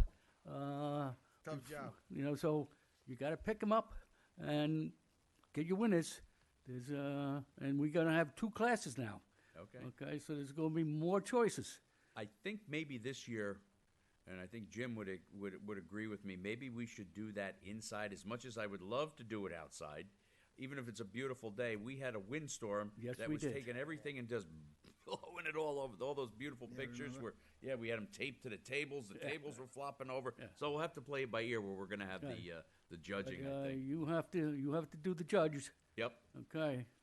So Larry, Right. so you're looking for $600 a year as a stipend minimum, As a minimum, right? To go into the TE80 fund, correct. and then we're looking from the tree bank fund for the 1932.25 for the trees. The 55 trees, about $2,000 Plus shipping. Plus shipping. Right. Yeah, which they have. It's there in the tree fund, and Yeah. I don't see where there's any So problem how do with we that. go about getting both of these things done? Well, the What's that? the 600 will have to be put into next year's budget. Yeah. All right. We'll have to talk to Pat about that. And they have it in their tree fund to buy these trees. So once we'll go with purchase orders and so forth, and it comes out of your fund. That's what we've done when we took the, I believe it was the Rotary Club that provided $600 for the first batch of trees we had. Keith picked it up. A hard scrabble billed Pat, and Pat came to us and said, "Yep, that's the invoice." You know, and you know, when I go and get ready for Arbor Day, I'll go around, pull some money out of my pocket, and I'll come up to Tom and, you know, give him a voucher for what I spend. So, and Pat will pay me from there. Okay.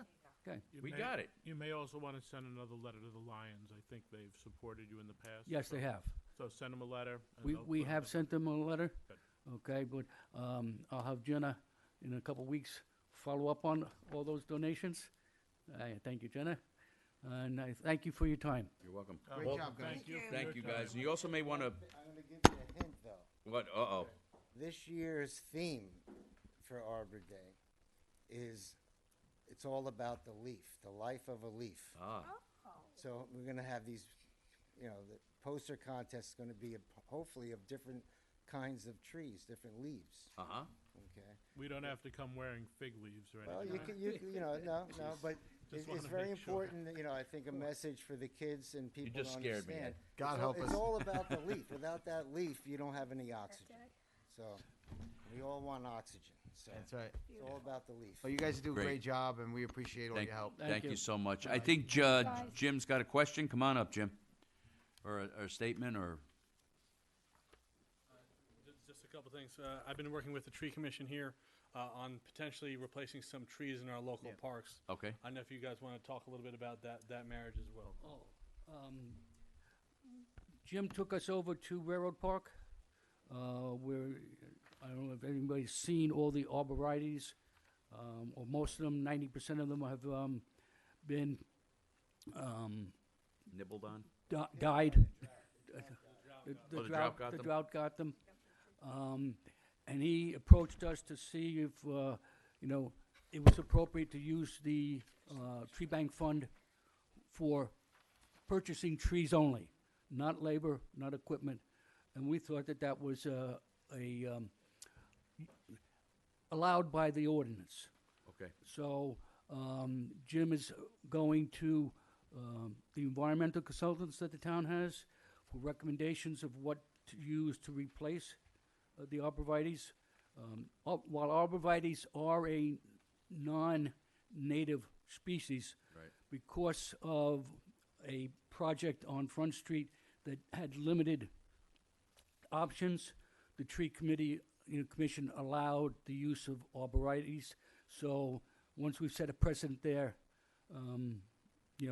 replacement with arborvitaes would be okay also, but we prefer not. Once Jim gets the recommendations from the environmental firms, he's going to get a quote from Hardscrabble. Bring it to us, we'll review it, and then we'll make the recommendations to the board. Okay, is it for screening? Is it for screening? So we have to use some type of a, Right around the redone ticket. yeah, so we're gonna need to use something that grows together basically for screening? That were there I think they were emerald green. Well, They were emerald green arborvitae. It might have been black American arborvitae. Okay. But which they don't get that tall, and they were planted pretty close together, to provide the screening. The green giant arborvitae, which is the It gets taller. newest one on the block, but it's more deer resistant. Yeah. It's But a you wet- could also prune it. If you cut it the top, it grows out. If you let it cut the sides, it grows up. Well, theoretically. Well. but you don't really ever want to mess around the top of any tree or shrub. But the green giant arborvitae is very disease resistant and deer resistant, which is what made it very popular. And it grows fast, and you don't need as many of them because they Right. get Nice and they full. get wide. Yeah. So Okay. we'll see what we would like to have more interactions with this environmental consulting. We're not really, I know they're helping with the overlay plan of the whole town, but trees are part of that. Yeah. So, I don't know if we can get them to one of our meetings, or maybe we can go to one of their meetings. I don't see why not. We'll reach out. Yeah, We'll 'cause go I from don't there. even know who they are and what they're doing. We'll put you guys in contact. Yeah, Yeah, follow up with us, that's all. Yep. Just follow up. Okay, thank you. That's it. Thank you, Great job, gentlemen. guys, thank you for everything you do. Okay, affordable housing with Ken Belfer. Look at Ken, Ken's Mr. ready. Ken, he's got a different hat on every time Ken he is comes here. ready. He's Look at got him. his He's got a affordable briefcase. housing. Oh, this isn't good. Ken's got the briefcase He's ready tonight. to go, look at him. It's only a 2-hour presentation. Only, oh, Ken, that's it. I was expecting longer. Uh-oh.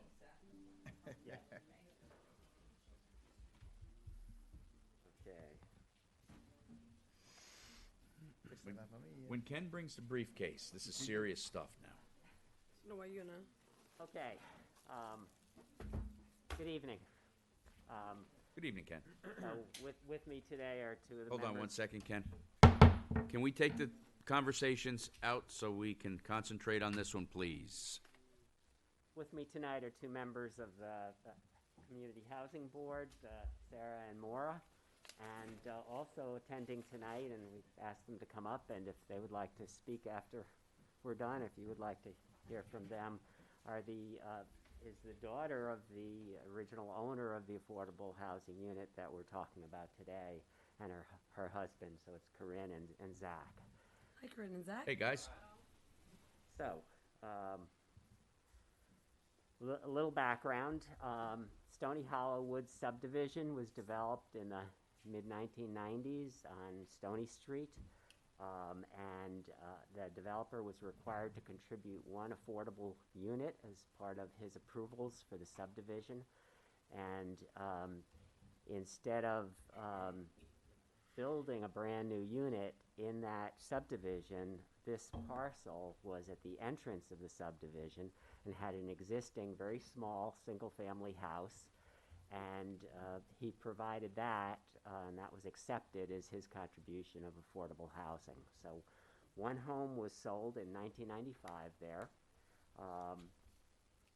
Now in 2022, the owner of that home passed away. In the intervening years, he lived there, had a family, his kids grew up there, went through Yorktown schools or Lakeland schools. Lakeland. Lakeland. Now, as an affordable housing unit in Yorktown's affordable housing program, there was a deed restriction in the unit that gives the town the right of first refusal of the unit and requires that before placing it for sale that the owner has to notify the town. Unfortunately, in this case, the owner had passed away, and so that involved a bit of a delay of a number of months while the children went to court to deal with probate. and subsequently Corinne was appointed as the executor of the estate. There's a brother and a sister that are the survivors, and therefore had the authority to provide the official notice to the town about the sale of the unit and to do any transactions. So that letter was received by the town on March 2nd. It was sent to the town clerk and the town attorney. The deed says the Community Housing Board has 60 days from receipt to respond. And our role is also to establish the maximum resale price based on what it says in the deed. A couple of pictures of the house. This is taken from Stony Street. It's a couple of different views around the back, the entrance, and a couple from the inside, showing on the top of the living room. There's a wood pellet stove installed in the fireplace. It's the rear door and the kitchen. And this is the rest of the kitchen and the bathroom.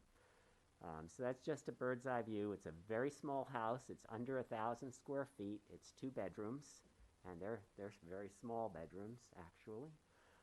It's what, you know, would once have been considered a great starter home for someone.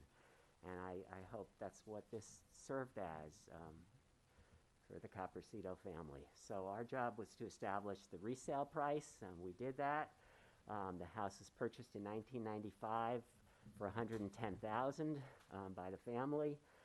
We calculated the allowable appreciation, and I can show you the calculations if you wish, but it's based on Series EE bond interest rates from the month that it was purchased, December 1995, to the month in which the town received the notice of sale, which was March of 2023, and that appreciation on the down payment, which was $11,000, comes to $11,208.26. So you add that to the original purchase price, and then we added capital improvements. There are a number of things that were done over time to the house. There's supposed to be notification of the housing board when that happens, and a formal approval process to add things. That did not take place, but we allowed for presentation of whatever evidence of improvements, you know, exists to the board. We reviewed it at a couple of meetings with the family. The housing board made its decisions based primarily on what could be proven with receipts or documentation. I mean, honestly, it looks like they did a lot more than $10,000 in improvements. I mean, doesn't it? I mean, it does to me. Just the living room, the floors are beautiful, by the way. Our first assessment, couldn't find a lot of receipts. You would have to come up to the microphone. Oh, sorry, we'll talk after. Okay. Yeah, and you know, that's not meant to include regular ongoing maintenance. Understood. Yeah, I'm assuming those floors are the original floors, and you know that you saw the wood. They may have been refinished over time. I would think they probably were, but there was some flooring replaced in the kitchen and bathroom, and the extent to which we got the receipts and proof of that, that's what's calculated in that $10,235. And there were a lot of receipts that they just couldn't find because of the time that's passed. So that allowed us to establish, which we voted on at a meeting last week, the maximum resale price of $131,443.65. And so just before coming to what we're going to propose to you, because this is often asked, we just took a quick look based on the area median income at who will be eligible to purchase the house. We currently have a waiting list of over 550 households. It doesn't mean that they're all eligible, and we don't know who will be interested. We have to, you know, do a solicitation. But 80% of area median income is what's used as the maximum income for eligibility, and it's based on household size. So you see it up on the screen for 3 different potential household sizes that would qualify to purchase the house. For a 2-bedroom house, it has to be a minimum household size of 2 or a maximum household size of 4, according to the affordable housing law. And the income ranges from 88,000 for a two-person household to 110,000 for a four-person household. Can you go back to the slide where the value was calculated? Yes. Just curious. So they bought it for 110, lived in it for 25 years plus, and the house appreciated 20 grand. Part of the program. That's part of the program, Serge. You Yeah. can only go up so much. No, I get it. It It was, doesn't matter this really is how what's much they built put into into the it. deed of the house.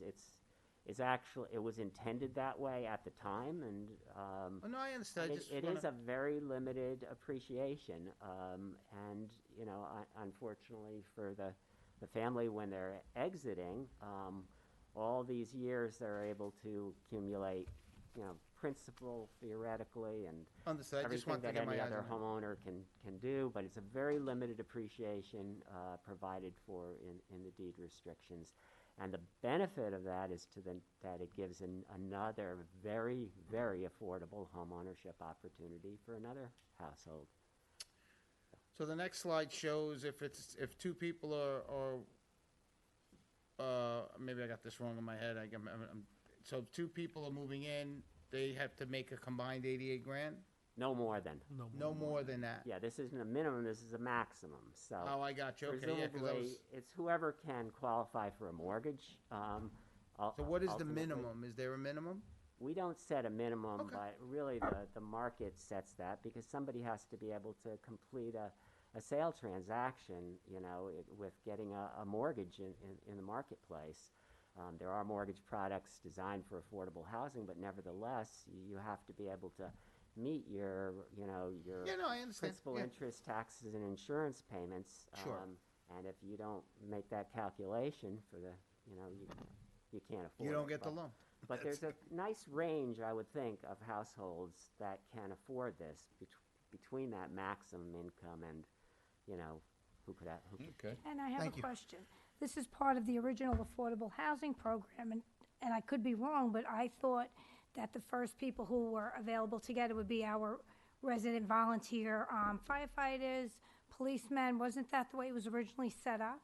It was originally set up with, there was a lottery system that originally that gave preference 2 hour. or priority to certain categories of people right. that included volunteer, fire and ambulance corps Correct. members. Are we still doing and, that, or because you said you have a wait list of 500, so where did that come from?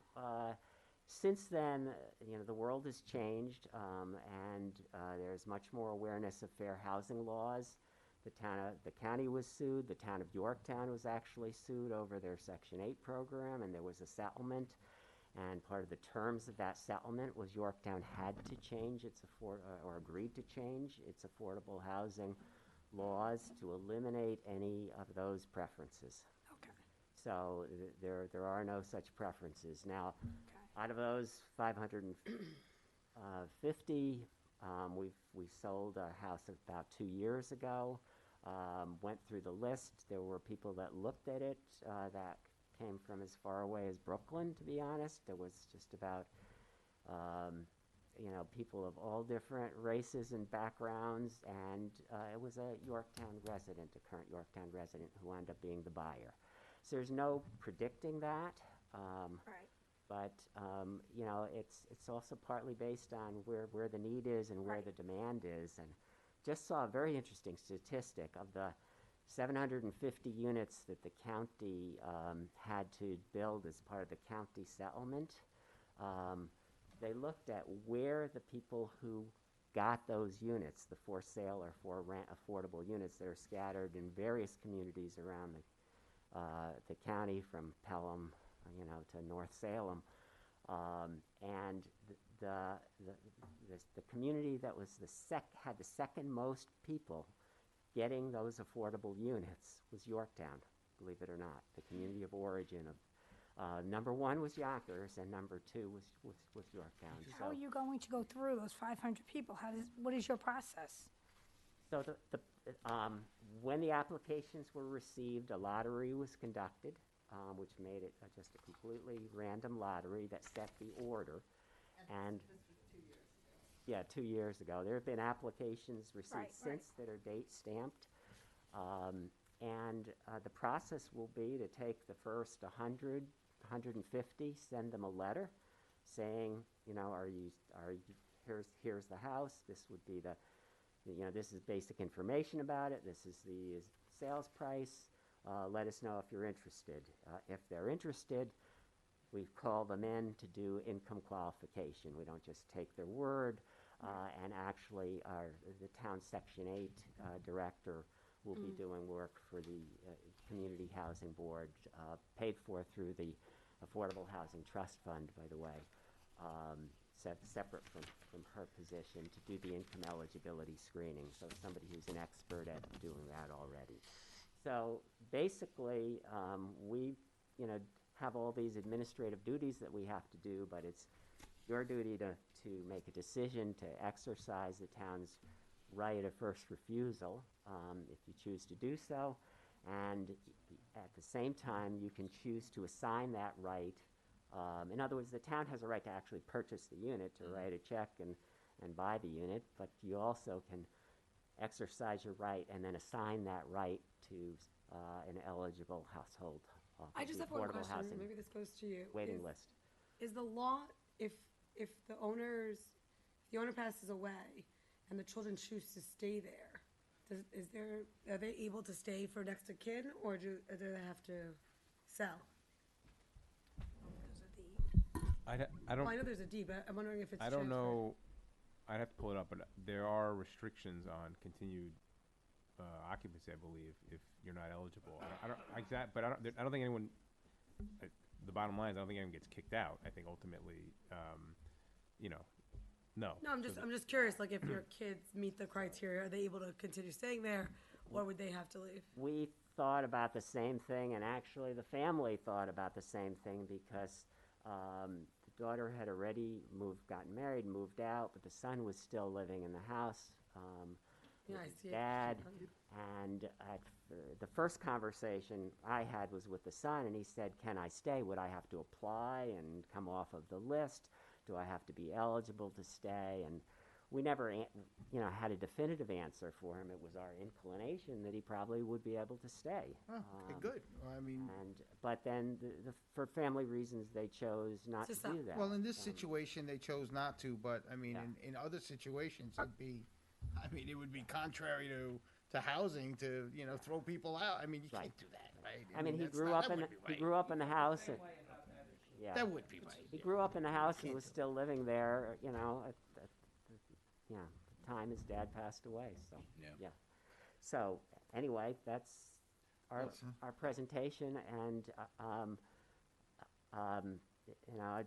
we would be asking you to pass a resolution, doing the two things we're asking for. But I'd like to see if the owner has anything to say.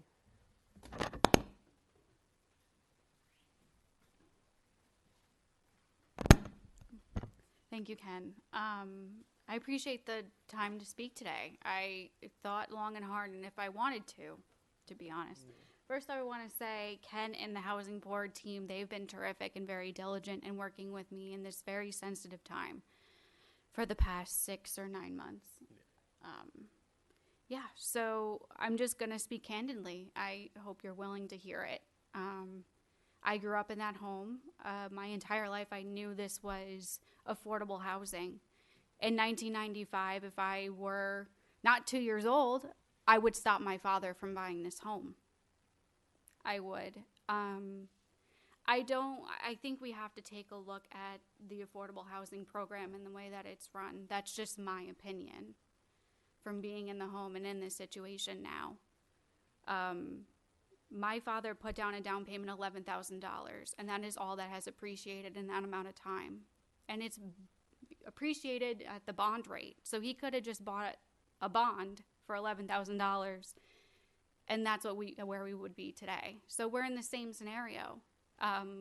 If my father were to have bought a different house or a comparable house for $111,000, which I think in 1995 is probably possible to do, especially in northern Westchester at that time. He could have retired earlier. I think he would have had a better life. My father retired at 74 and died at 75 from cancer. Sorry about that. That's. I appreciate that. I'm sorry if I sound shaky. It's very difficult for us. He passed away 3 weeks before our wedding. Yeah, boy. Oh, I'm so sorry. So it's been very difficult. That being said, I don't know. I'm not here to change your minds. I'm not here to change your minds. I just want to speak. It's my opportunity to. I've been a resident of Yorktown since I was 2 years old. I currently still live in Yorktown. I can't afford to buy a house here, but that's just the reality of it. My father grew up in the Bronx, and he grew up with immigrant parents and he had little education. I don't think he understood what he was doing when he signed on for this home. I think he could have saved a little more and bought one of our neighbors' houses, and he could have sold it today for $400,000, and he wouldn't have had to work until he died. And that's the reality. That is the reality. And I think it's wrong. And I think it's almost predatory. I don't know if these people understand what they're signing on to. And I think this program is with good intention. I think everybody here has good intention. I think the town of Yorktown has good intention. I grew up with a nice plot of land, at Lakeland Schools. We moved out of the Bronx. I get where everyone's thinking, but like I said, my father worked until 74 years old because he could not afford to retire. If he were have to have bought a different home, I think it would have looked a little different for him. And I'm just speaking for him today. That's all I have to say. Thank you for sharing Thank you. that. I was going to say something, I can't. Okay. This is a little bit of the problem with the affordable housing, is that they can only make so much in addition to what the actual house was worth. And at one point in time, I know that there's a whole calculation method that goes into this, Ken. It's if the house is what it is, they can only make X number of dollars above and beyond. And like the young lady said, he put $11,000 down and he got $11,000 back. That's basically it. It's a shame. I wouldn't classify it as X number of dollars because this is. I mean, I thought the appreciation would be. I'm first of all, I'm very sorry for you. I'm very sensitive to what you said. I'm sorry you lost your dad. I've been recently through something, and I'm really sorry. I know you're very. Congratulations on your wedding, but I mean I wouldn't hardly classify that slide as appreciation. I just. Well, that's that. Once again, I didn't finish. I'm sorry. It's interesting that sometimes with this affordable housing, it actually aids in the poverty of people, and it's a shame. Okay, but it's the model we follow. Good, bad, or indifferent at this point. Sometimes it has to be changed, but it's not going to happen tonight, I'm sure. But we can look into the future to see what has to be done. There's a percentage. I don't know, Ken. For some reason, I was thinking 3 or 4%. Was that a number that floated out there at one point in time? That they could, in other words, the house when it was sold at let's just use this one, $110,000, and now it's worth $130 for argument's sake. That it's a 3 or 4% increase that is allowable by the model. Yeah, there's no such fixed number. Okay. And as the affordable housing program evolved in Yorktown and everywhere, there have been various formulas used. Mm-hmm. There were things that were tied in the beginning to the median paid wage in the town, for instance. There were all kinds of complicated formulas that were used. There were some that allowed more appreciation. There were some that allowed less appreciation. The one thing I would say is at that time that this house was purchased for $110,000, the neighboring houses were not $110,000. Yeah. But believe me, this was way below market even in 1995. Yeah. And like the young ladies. And Sorry, Ken. if they could barely afford to live in this house, how would they have, if they were able to buy a more expensive house, how would they have carried the mortgage and the taxes and insurance and Ken, everything? I just wanted to respond to something also, if I may.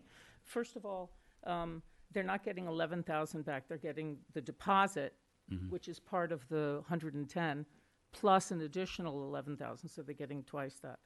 And second of all, I wanted to point out, I mean, I understand your grief and I understand your desire to find housing that you can live in here in Yorktown. We struggle for that every day. And we also think that some of the provisions in some of these deeds need another look, because they differ from one another and they may not be up to date. But I also want to point out that if her father had bought bonds with that and not a home, then he would have had bonds but no place to live, and he would have had to come up with other money to pay for a place to live. And if he'd bought a house on the market, he would have had a much larger mortgage and probably would have had to continue to work to pay that mortgage. I'm sure bonds was just a metaphor that you were using at that point in time. But I want the board to I know, think but about I just that want and to say consider something. that. Corinne, thank you for sharing your experience. I think your experience brings great value. I hope people are watching it. From someone who also comes from an immigrant family from the Bronx, I'm 42. My dad bought a house in Thornwood for $220,000 in 1993. I couldn't touch Thornwood right now, okay? But the one thing that I think I hear loud and clear is that your dad worked, and he hustled, and he wanted the best for his family. And he didn't understand the parameters that he wasn't growing an income for his family. And I think that's where we mislead people. There are people that do not want to hustle. There are people that do want a shortcut, and maybe these are great options for them.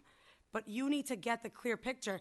At $131,000 at that time, if her father was willing to build the dam because he came here from another country and wanted better for his family, he might have had a different option. And I think what she was bringing here wasn't to discredit the way that it's written, because let's just face it, it's not written to help people get rich. It's not written to not. Same thing goes with the welfare system, right? It keeps you exactly where you are because it's instant gratification. But when you have people and you talk to people and you listen to their experience and you listen to what their intention is for themselves and their family, then you offer guidance. So I'm all for supporting the betterment of people and affordability in life in general. But we got to get clear that we're not selling people sometimes a big story and giving them this big boat and then it's got holes in it. And I feel like that's kind of when you walked away, I kind of felt like I was drowning. So I just want to let you know, maybe it's my therapeutic modality or whatnot, that I heard you. And regardless of what they had to say, thank you for sharing your experience. Ed, you got? Yeah, no, you know what, and Ken, I think we may have had this conversation before. It just seems like a trap. You know, you get in, you put money into the house. If you can't find the receipts, that's gone. You have pretty much no appreciation. You know, I'm sorry, you can't call that appreciation in the housing market over the course of 30 years, almost 28 years. So it's, to me, that's a bit of an issue. To me, that's, you know, and that's always been some of this issue. You buy it, you can't get out after 2 or 3 years because you can't afford to get out. And then you're stuck in that cycle. And I think either Sergio or Luciana mentioned, you're just at that status quo. You're locked into it. We just need more education. Yeah, and you know, it should be something that, you know, there's some way that people understand that walking in, because I don't think, you know, I don't think that's pushed, and I don't think they see that. And honestly, I don't think the programs that are set up do anything to educate the people getting into here. I think it's just you know, we think it's for the betterment. And in some senses, it is. It gives you something, but it's a trap. It's a gilded cage. And, you know, you end up there and stuck there. And now here you are, you know, those 28 years later, grieving your family, trying to figure out what to do. And, you know, I know that when I pass, I'll leave my house to my daughter, wherever it is, if it's the one in Yorktown, wherever, and it will have appreciated. And she won't have to worry. And that, you know, I'm sure that was one of the struggles that your parents had. And, you always want to do better for your kids. And I just think it's unfortunate that, you know, there's still a major push, but no one wants to look at that reality. And if I'm not mistaken, people, when the program started, it was supposed to be a starter home for a couple of years. But once again, if you can't get out, because the market jumps up so quick, and then what's your motivation to keep it up? What's your motivation for repairs and maintenance? It's just a very sad state, and it just keeps spiraling. Just one comment. I mean, your ability to get out is based on whether your income is growing and, you know, in relation to what's happening in the market. But I want to say that I was on the board in 1995, so I can say pretty definitively we did not mislead anyone, and we made sure that we explained I in don't the think purchase anybody's process. accusing you of anything. And the same will happen with, I mean, the person who bought the prior house that we sold 2 years ago, they went to first-time homebuyers counseling. Of course, they were represented by an attorney. They knew what the deed restrictions would say, what the limitations Right, were. and, It Ken, was- it was all nobody's explained. accusing. So- Nobody's accusing. I do have a Yeah. question because we keep talking about the past. Zach, you want to speak first, and then I got a question. Reiterate what my wife was saying. It was not her intention to target these no, people. no. Yeah, just No, just no, for we them, 'cause understand. I just won't want them to get mad. These guys do a great job. Yeah, they're It- fantastic, yeah, and they've they're helped us fantastic. throughout the whole entire process. Yeah. So. So Ken, here's my question. Here's my question to you, because it did have value. Well, let's flip the coin here a little bit, right? It did have value. You did get to go to Lakeland. Lakeland's a very prestigious school, very great school district. You had a backyard, you know. So and looking at the both of you, you know, aside from the fact that you lost your dad, you guys look very happy. And but so this house has a deed on it. Now, there's nothing we can do right now as far as what the deed restrictions are, right? Is there anything, because I do think there's value in having affordable housing like this, you know, especially when you show me the income things. But I just think the appreciation, it can't appreciate 100% like a regular home, because that would be unfair, right? But I mean, shouldn't it be more? I mean, how do you change that so this way, if you do give somebody the opportunity, because that's what I think the real intent is, you know, is to give somebody the opportunity that they may not have or they do not have, right, based on their income and stuff. How do you give them that opportunity and then when they exit through the other door, that they're not, you know, I'm not going to say the word I was going to say because I'd probably get in trouble for saying it on TV. But, you know, so they're not in a position like this. But Sergio, unfortunately, And can you go back and adjust it? I don't know. But Sergio, you can't have the right of first refusal as a town if you do that. It's a control mechanism, in my opinion, because keeping things like unsold shares in development, when you keep things where you can control them, we get to control. It's control. So as they're fighting for affordable housing to give somebody opportunity to have a home, you're backing them up in a way by saying, give them the home and let them rise. It's like, you know, let them get $1 million, like let it but I'm rise. saying- but then you can't have a right of first refusal. So a town's not going to go buy $1 million house. I don't So think it's- it was ever supposed to be a forever home type of thing, correct, Ken? It was supposed to be for advancement in the near future and so on and so No, forth. I will disagree with you there. Okay. I think it was completely at the person's option, whether it was their and choice, whether it was their home forever or not. Well, And they- social circumstances would play into it. Yeah, and But- if but you the- didn't like living in the house, you can go back and rent. You can My sell point- with whatever principal you balance you have. You know, No, in no, a my house. point- my But point- let me just respond. I think Luciano's point was a very good one, as well as yours, Sergio. But to your point, yeah, the whole point of the deed restrictions are so that it remains perpetually in an affordable housing program and can be passed on whenever the person buys it and is the owner chooses to leave. Under whatever circumstance, it can be passed on to another person, and they get the same opportunity to. Now, But my point is if the numbers were slightly higher, yes, it would still. How much would you consider that house to be worth on the regular market today? So my point is that when it appreciates, yes, they're getting their deposit back, but that's money they put in. What they really gained in value is that $11,000. And I understand the program, but I just don't think that you build any equity as a family or a person or whatever it is, and not an entity, but personally, because I think the calculations are very low. Now, let's say they sold the house instead of for $131,000, they sold it for $200,000. Still a bargain in Yorktown for that house, with that property, with the school district, and then and the person would possibly be able to get out and afford something in the regular market. I just think, I'm not saying it should appreciate to $1 million.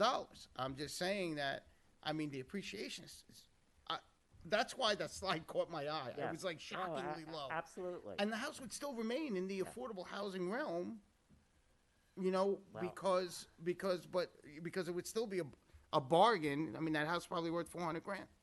I don't know. Well, I don't think a house that's 965 square feet is worth $400,000.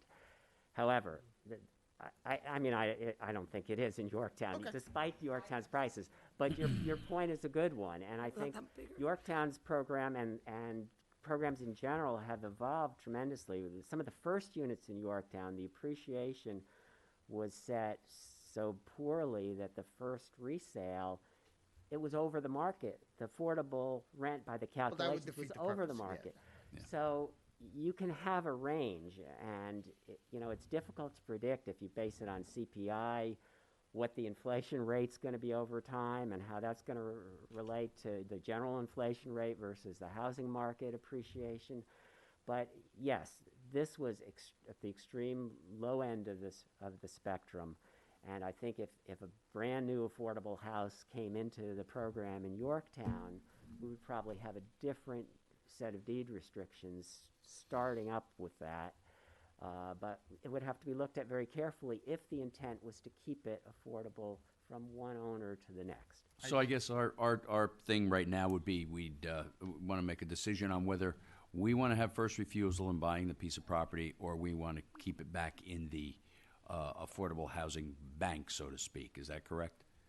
Well, it's if you want to keep it as affordable housing, you have to exercise your right of first refusal and assign that right to an applicant on the affordable housing waiting list. Adam, is that I believe that is the path that we take at this point in time, correct? Yeah, that's what we've done in the past. Yep. And, we exercise it, our right to purchase is assigned, and then I work with the attorneys to make sure that the deed restrictions, however we want to craft them. If we want to modify them later, we can do that, but that they're incorporated into the deed so that the restrictions are set, on the property going forward. So we could be, so they can continue. All right, so you'll work with Ken then at this point, and the attorneys involved, and we'll go from there. We need a resolution. Yeah, I think basically, resolution the town is going to exercise its right of first refusal over the property. Yeah. Yes. Okay. So Ken, I just want to finish with this. Yeah. I think you guys do a fantastic job, and I don't think anybody accused you guys. You guys are very thorough, very clear, very honest, very upfront, and you're doing a great service to Yorktown. Thank you. Thank you, Ken. Okay, so we want to craft another. We want to craft a resolution to read at the next meeting to do our right of first refusal. And Sure, I can do it now, too, if you want. you want to do it now? We'll read it at the end. Yeah, sure. Okay, that sounds good. All right, thank you, folks. Thank you. All right, next up will be Argonne Brewery. Mr. Grace. We gotta get him a computer. Look at him. Oh, I thought he can't move all I just found a 960 square foot house. She did too. Good evening, Mr. Grace. Hey, I couldn't help but overhear that conversation. I should, maybe I'll hold my tongue on it. Yeah. Do that. Do that. Might be a good idea. But you've got, there's a lot of history, and you guys should be brought up to What do you speed got, on Mike? it. Yeah. All right. Anyhow. What do you got? All right, this is the Argonne Brewery, which is the old winery at St. George. Essentially, well, basically, it's gonna be changing hands at some point. And part of we're just doing some cleanup before it does. The history on this is it was approved under a transitional zone. It was, actually, the transitional zone was written up specifically for this piece of property and the piece of property on Strawberry and 6 as well, because there were two kind of outlying pieces of property. And what the transitional zone does is, I think you're familiar with it, basically what you do is that you approve a site plan. It's customized for that particular piece of property, because if its unique character doesn't fit nicely into any other zoning district, we need a lot of variances, et cetera, et cetera. And so what happens is the applicant puts in a site plan, and you approve the site plan and the schedule of uses.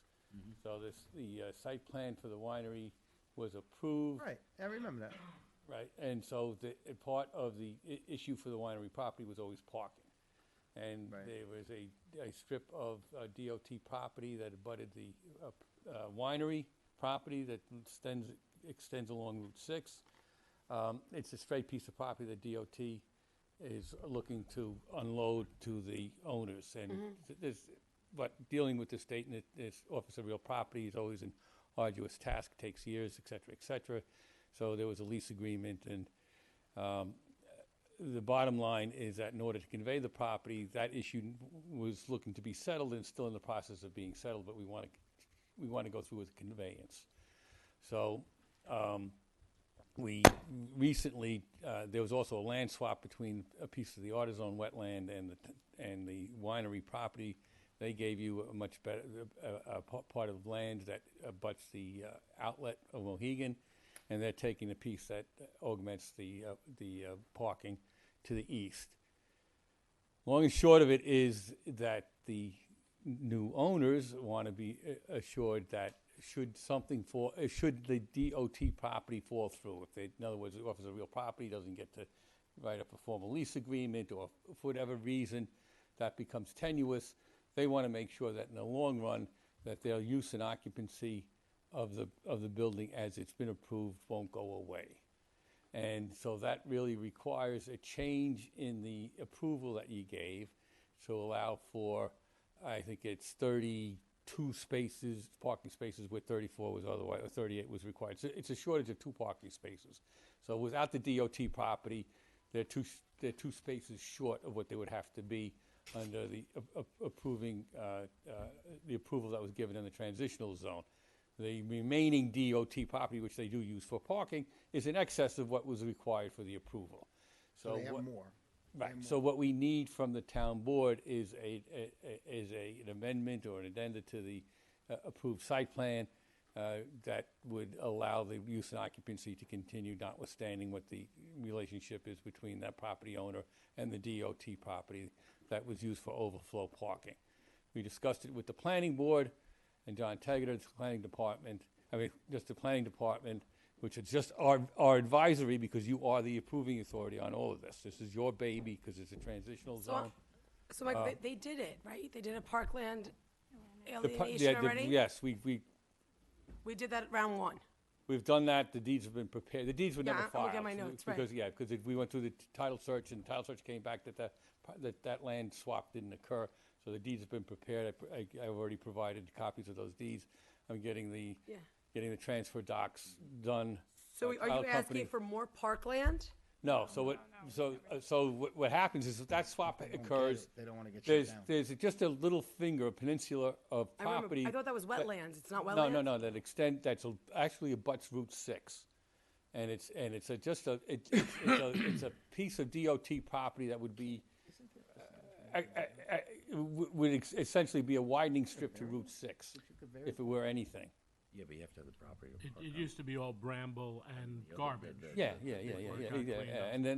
And what he did is the land swap is there was filled in wetland with Artizone filled in with all sorts of garbage and crap and appliances. And So who was the land swap done with originally? With the town or with the state? town. The town that we went through. The town went through an alienation process. So that has occurred. Right. Yes. So what's happening? I'm just cleaning up the loose ends to convey, And what the one loose end that is still up in the air, and may be up in the air for years. which Is that may little end- piece, you're saying? Is a Strip. piece, if you're looking at the winery, to the left, there's like a hard pan alley, a pathway that's used for parking. Right, because it was mitigated that it was wetlands, but it was usable land. It wasn't wetland, like, in other words, you could park there. It got permission that you could park there. Right, wetlands is no issue, Right. nothing. It didn't, they did the test, and it ended up being that it was fine, they could park there. But what you're saying is, it's not guaranteed? No, what it is that the property line for the fee simple property line for the winery property. Is before? Is off of Route 6, probably 20 feet on that side. So what happens is you have where the curb, where the pavement line is for Route 6. Into the winery property is probably about 25 feet. Off to the east of the church, where the church is. There's just a strip there. This is just an arm. It's a strip there that they use for parking. And the DOT said you can use it for parking. The DOT said we don't want it. And the DOT actually got into a lease agreement with the winery to sell it to the winery. What happened was, for whatever reason, when you deal with the New York State Office of Real Property, things get lost. So it gets shocking. In the bureaucracy. So what happened when we're cleaning up the mess, we find out that what did not occur was the conveyance from New York State to the Right. winery Understood. for that piece. And what didn't happen was the land swap that was already approved by the town board and approved by the state legislature. Wasn't baptized by the DOT. Two different things. Two different things. Mm-hmm. So that we've cleared up the fact the land swap was cleared up. So we've got deeds. We're just going to get those deeds filed. The second thing is the DOT issue is still up in the air. All right. So the people that are now looking to purchase the property are saying we're investing in this. We want to have this issue settled before we close on the deal, and we're saying that may take forever. Yeah. But That's when what I was you gonna look say. at the site plan, the property it's what's owned by the winery itself actually supports the occupation and use minus 2 parking spaces. So isn't there like a variance or something that Right, but Okay. it's not going to be, I could go to the ZBA and ask for it, but it is a transitional zone, which is animal all until itself, which is solely jurisdictional with this board. Okay, in sum and substance, Michael, what do you want to do here? All I want- Just what do you want to do? I want a resolution saying that should the DOT property not be, somehow not be usable, notwithstanding the current use and occupancy of the building don't get will shut remain. down. Yes, Right. that's all. But we can't control the DOT, Right. okay? And neither can They I, have and to- neither can the seller. Right. So, and the bottom line is, I talked to John Taggart about, there's enough of parking in and around about the area, doesn't make any difference. It's not gonna make any difference to the safe use and function of the building and the. And the bottom line is the DOT isn't going to come down if they are parking on that land and go, Right, hey, right, you right. got to get off. It's 2 spots. But they want to do the conveyance properly with the DOT to make it right. I put Michael in touch with the people that I've been contacted with on DOT. They're looking at the papers that I got from him, so hopefully that we'll be able to. I will tell you. I'm sorry. They will be able to. In the interim, Do that all we for want to the do, brewery. whether it might not be my client anymore, maybe the new owners that finalize whatever the transaction is with the New York State Department of Real Property. We just want to convey it. They're operating in there, using the place. We want them now to own it. So we're just clearing up the title issues, and the title issues surround both the swap, which is occurring, and this little piece. So Gotcha. DOT has nothing to do with us, I can though. provide you with the draft I got you. resolution. I will tell you that there is no way that I would vote against shutting down a business, and you know how I feel about businesses in Yorktown, Right. especially restaurants, over 2 parking spots. Yeah, good. That's where I stand on it. That's what I figured. I tried to convey that to the No way in hell I'll purchasers. do it. Don't worry about it. It's not a big, but they're being right. They're crossing the T's, dotting their I's. That's good. So I'm going to prepare a resolution for you for consideration to pass it, so we can get that off the. I thought you were going to end up in the water when I was reading it. What? I thought you were gonna end up in the water behind the No, building. no, I was no, like, no, where's he no, going? It's already been done, it's settled, it's got, due to I- deeds. I was told to actually make this night really short for you, and I'm not. going to try to But do you're it. not. So now I'm So gonna- that's okay. So now I'm going to go. I go to the next one, which is All right, much next. more PJ. interesting. Michael Grace This Square. is much more interesting. I got to go get my props. You need a computer. Oh, there's man. props. We're gonna buy you. We're Ah, gonna buy these- you a computer. These are even better. This is Come up to the mic before you start talking. Yeah, this is gonna take a while. Well, you guys do work sessions. You know, we need an easel again. We need to come back to the table. Some of you are familiar with the property. This is Creative Living, and this is up on off of Navajo Street and 6th N. Yep. Is he taking And his it's jacket about off? a- He is. 50 acre parcel. 50 acres approximately. So the idea here is that we're looking the owners are looking to develop the property for residential use. And so I had met with the supervisor and John Tegeter and the town attorney informally to bring up what the idea was Oh, I got a few of them. for the future development of this property. And I believe it really is it's going to be, I think, a very interesting, very worthwhile project. And so tonight, all I want to do very quickly is kind of introduce you to the concept of what we're looking to do. Try to get some feedback. You don't have to give it to me tonight. You can sit and think about it because you're all tired and I want to have nice, fresh minds. That's my bedtime. So Come on. let me show you what we're looking to do. All right. Okay. First of all, I'm going to pass these around. These are you may have seen them already. These are renditions of the proposed residential units. You need to talk into the microphone, Michael. Just put them all on the table. Pass me along. You need a computer guy?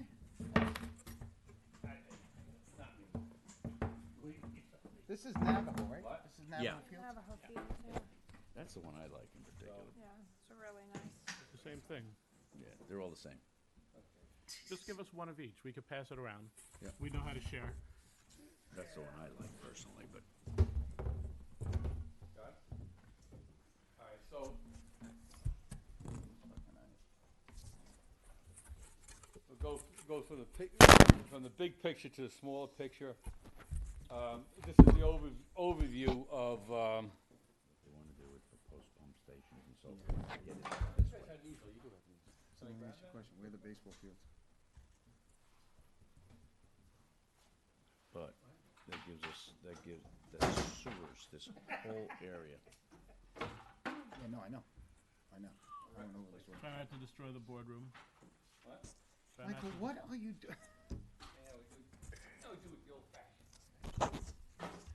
Oh, my goodness. The thing is, All right, so Can you put it on the computer? that's the aerial view of the whole neighborhood, and that Like Vanna White. yeah, good.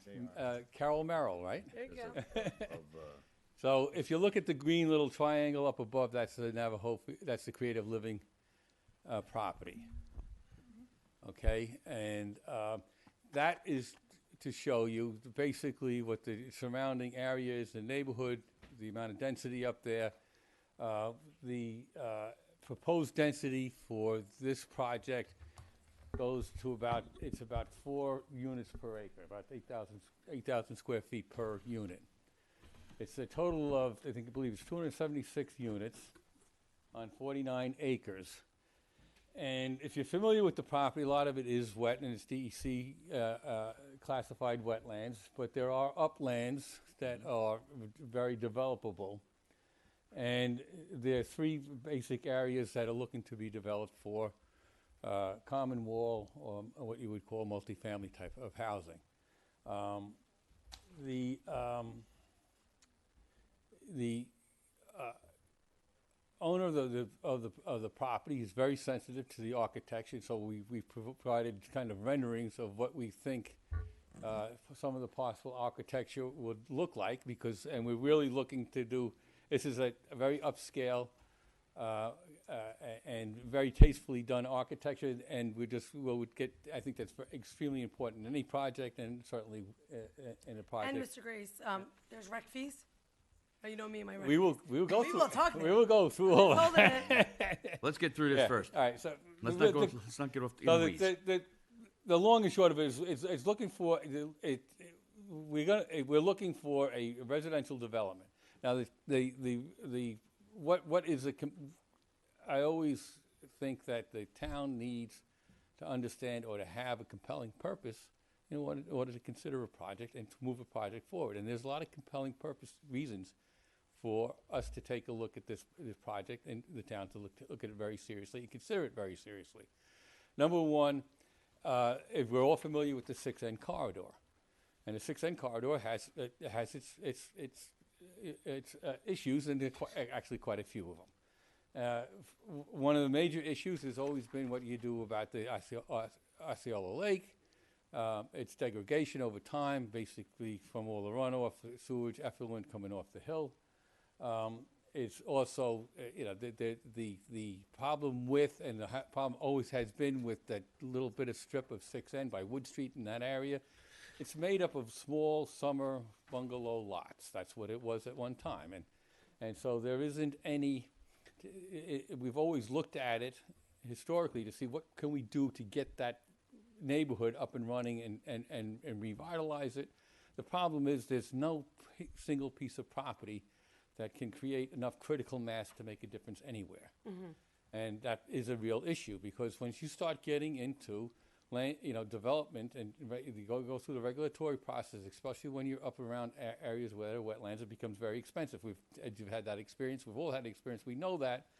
So these single small pieces of property can't ever carry the load to get through a regulatory process to redevelop themselves into anything that would make for a nice community. And I say that because at one time it served, in the 50s, it served as a great lake community for people coming up from the city. But that has changed like everything else has changed in the world. So you need something, the whole issue up in that corridor is you need something of critical mass. We at one time looked at aggregating, seeing how we can aggregate pieces of property, see how we can put the pieces of property together, see if we can actually do our own planning in-house so people could do just a plug and play so they wouldn't have to go through the expenses of trying to figure it all out. Anyhow, the long and short of it is we're looking at this project. If we can move it forward, provides the opportunity, which is not going to exist, and is a golden opportunity for the town to try to look at that 6N corridor for both sewers, which would run down 6N, which would then provide sewers to all the properties up on the hill, and we're also in discussions with some of the owners of the lake. George Roberto has a piece of property there. Which has the same kind of constraints. It's got the lake. Once you go through all the wetland setbacks and everything else, there's very little that you can do with it. And the problem is that everything starts to fall apart once they go through the regulatory process. So we're taking a look and seeing if we can't, with this, in conjunction with this development, actually redevelop that 6N corridor and using some of the lakefront. In conjunction with the owners in the lakefront to create amenities for the whole neighborhood, for the whole corridor. And we think we can put it together because I think we have interests. I think we've touched base with George Roberta. He's interested in talking to us. We have another adjacent property owner that's also looking to talk with us as well. And so it's now becoming it can be a very exciting project in the sense that you can really look at a area that has been problematic for the town for years and years and years. Everybody's scratching their head as to what to do. I think you now have a project in front of you that has the critical mass without with very little impact in terms of density per acre. It's absolutely appropriate. It's kind of a self-contained housing project in the sense that its visibility is only interior, not exterior, because it's tucked in the back. It's a project that is designed very sensitive to the environmental constraints on the property. We're looking at creating a promenade road from 6N up, which is some of the natural features of the property really lend itself to great great, if you get a good landscape architect, it can be a very beautiful project. And then hopefully graced with some very well done homes, and create what is desperately needed up there for the whole 6N corridor, which would be the infrastructure that's been missing in order to make that whole property and that neighborhood come alive. So we're really looking at this as a catalyst for that whole 6N corridor. And I don't think the town has, I always understand it. Look, I've been privy to the headwinds that come with a project of this size. I see it with the Underhill, farms or whatever. I understand what the knee-jerk reaction can be, but I think what you have to do is look. You have to have some long view here. You have to see that in this neighborhood, where you have small little lots that can never be aggregated enough or coordinated enough to bring that neighborhood back to its vitality, which it should be, because Osceola Lake's a beautiful natural resource. I think you have an opportunity with a project that has a certain critical mass that can make it happen. Mr. Grace, I love the gains that you're naming. My question also is, I've had conversations with some of your fellow colleagues, and we talked about the ball fields and how much we rent them. They stay. That's all because I hear all the gains, and I just hope we weren't taking that away. So you got a project here that's going to have the dome and everything. Yes, I remember. You're going to have a project here that's going to be set into these ball fields. Yeah, it'd be quite lovely. Explain to me some of the, before we go there, because I think the setting would be very, very surreal. Yeah, you can do it. And then you can watch ball games, and we use the fields all the time. And talk to me about some of the infrastructure. Well, you've mentioned, because you didn't mention the infrastructure. Okay, you said there is infrastructure. Right. So the owner and sponsor of the project was looking at it, and some engineering has been done.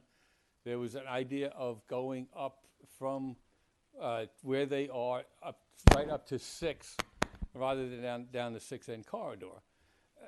Looking at it and discussing it with the project sponsor, to me, when I look up there, this seems to be the solution to a lot of problems. If you look at the one little smaller placard, you see a red line running down. I think you see a red line running down 6N. That would be the sewer. That's on that bigger one. Is it? Basically, this whole project, if it did come to fruition, okay, if you look at the red line on there, there'd be a pump station.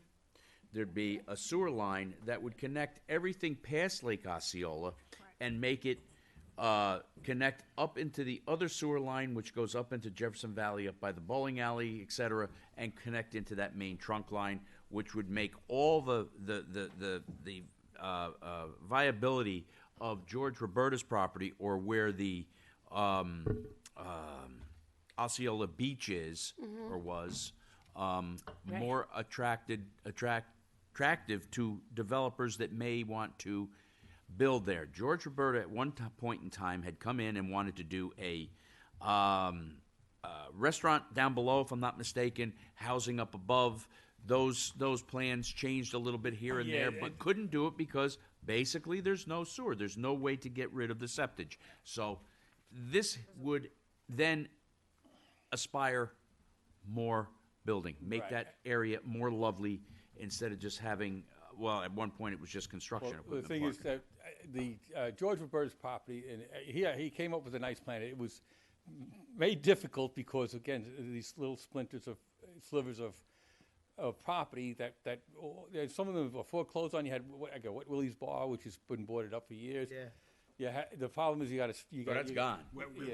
That one's gone. You have a. I've never been there, I never have. So there's a stream that went through George Roberta's property. But if you do the problem is, and this is something that you always got to think about, and there's the unintended consequences even of good intentions, just like your last go around pointed out. But if you have a stream and you do the setbacks, and you have the lake, you do the setbacks, what happens? And you have a problem now with somebody that's got the outlets getting clogged up, right? But we're missing something, right? We're missing all the residents along that lake, that border the lake, that have septics in the back of their yards. Yeah. And so you're gonna be cleaning that up, and let me tell you, there's a few residents there that we've gotten complaints, many complaints, and that when the lake rises, they can't use their septic because their septic floods. Right, And and where do we're- you think all of that's going? Well, that's one of the big pluses, but I think one of the a huge plus. one of the exciting things that we've discussed, and I hopefully will be on discussions with George Roberta as well, is the idea. I thought George Roberta's idea of creating a community amenity, like a restaurant or something on that lake. And I think this is something that John Tegeter was after when the medical center went in to keep the pathway around the lake, keeping access to the lake. I think one of the things that we've discussed is if we can join forces with him, and really create as part of this project. Luciana talks about a recreational contribution, but as part of this project to actually reclaim for the community. Oh, we'll be talking about that still. That lakefront, and so look, I'm all Here's something I'd like. And I think Mike, what are you that's looking for tonight? Well, I'm looking for is that this is going to, this really we want to move quickly. It's going to need a lot of work. I need to know whether the town is willing to go down the road with us and see what we can do, see how we can make this project work. It's going to take a rezoning. The elephant in the room with the creative living has always been there's a little bit of tug of war that went on in the past. We want to make sure that all those things are resolved. We want to move past them, and I think this is an exciting project for the town. I'm hoping that you guys can share the enthusiasm. It's going to need some work, but the application would be for a rezoning. Rezone or transitional? I think I've always been critical of our code, saying that it's 50, 60 years old. It needs tweaking because it's not addressing the concerns that it just doesn't. And I think that, so I think we have to be open, or the town board has to be open if you want a really, really good project. You want good projects in town, quit trying to always force the round peg into a square hole, or vice versa. So I think you have to be open-minded to textual changes in the code as well. This would be a multifamily residential use, so it would be an R3. The densities would be compatible with what's in the code, but I think you got to take a look at setbacks. You got to look at recreational open spaces. We're hopefully going to put an entranceway with a promenade in there. There's some really spectacular natural features on that property, which I think we can augment and enhance and be part of the project. So we're looking for you to be flexible and creative about using those natural resources and the natural amenities as part of the project, rather than just saying hands off, stay away. Which is, I think, is a intellectually weak approach to any project. I think what we do is, you take a look. I want to be Zen-like. Take a look and feel the land. You weigh the benefits, and it looks like there are a ton of benefits here, especially with I the think so. sewering. And honestly, you mentioned something about the past. They make the windshield a lot bigger than the rear view mirror, because that's the way you're supposed to be focused. Yeah. So I think a good one, Ed. I have a couple of them. Yeah. No, I think it's when you talk squirrel gets a nut. when you talk about the whole neighborhood. I mean, I know there was a proposal on the Hill property of that the Jefferson Village people didn't like very much, and there was that. I think we'll actually go do some talking to them. But I think it's an enhancement to it's an enhancement to that whole northern part of town. And you're not what I think you have to keep in the back of your mind throughout the whole process is that the opportunity to actually do something up there is now, because you have someone that's willing to do something that has sufficient mass to make it work. The numbers have to work. For anything to work, the numbers have to work. If he gets his unit count, he can start doing the improvements that, I know at the other bookend, you have the contractors registered properties coming in. And I think that, we're hoping this isn't a race to who finishes first on these projects. Because Actually, I think that if you guys work together with them, we can make a much better project and an improvement for that whole That whole corridor. And that's what we're hoping for, because I think, I don't think we have going to have the traffic concerns that they do. They dump out in a very kind of precarious spot. It's almost like the Halleck's Mill and Route 35 spot for them.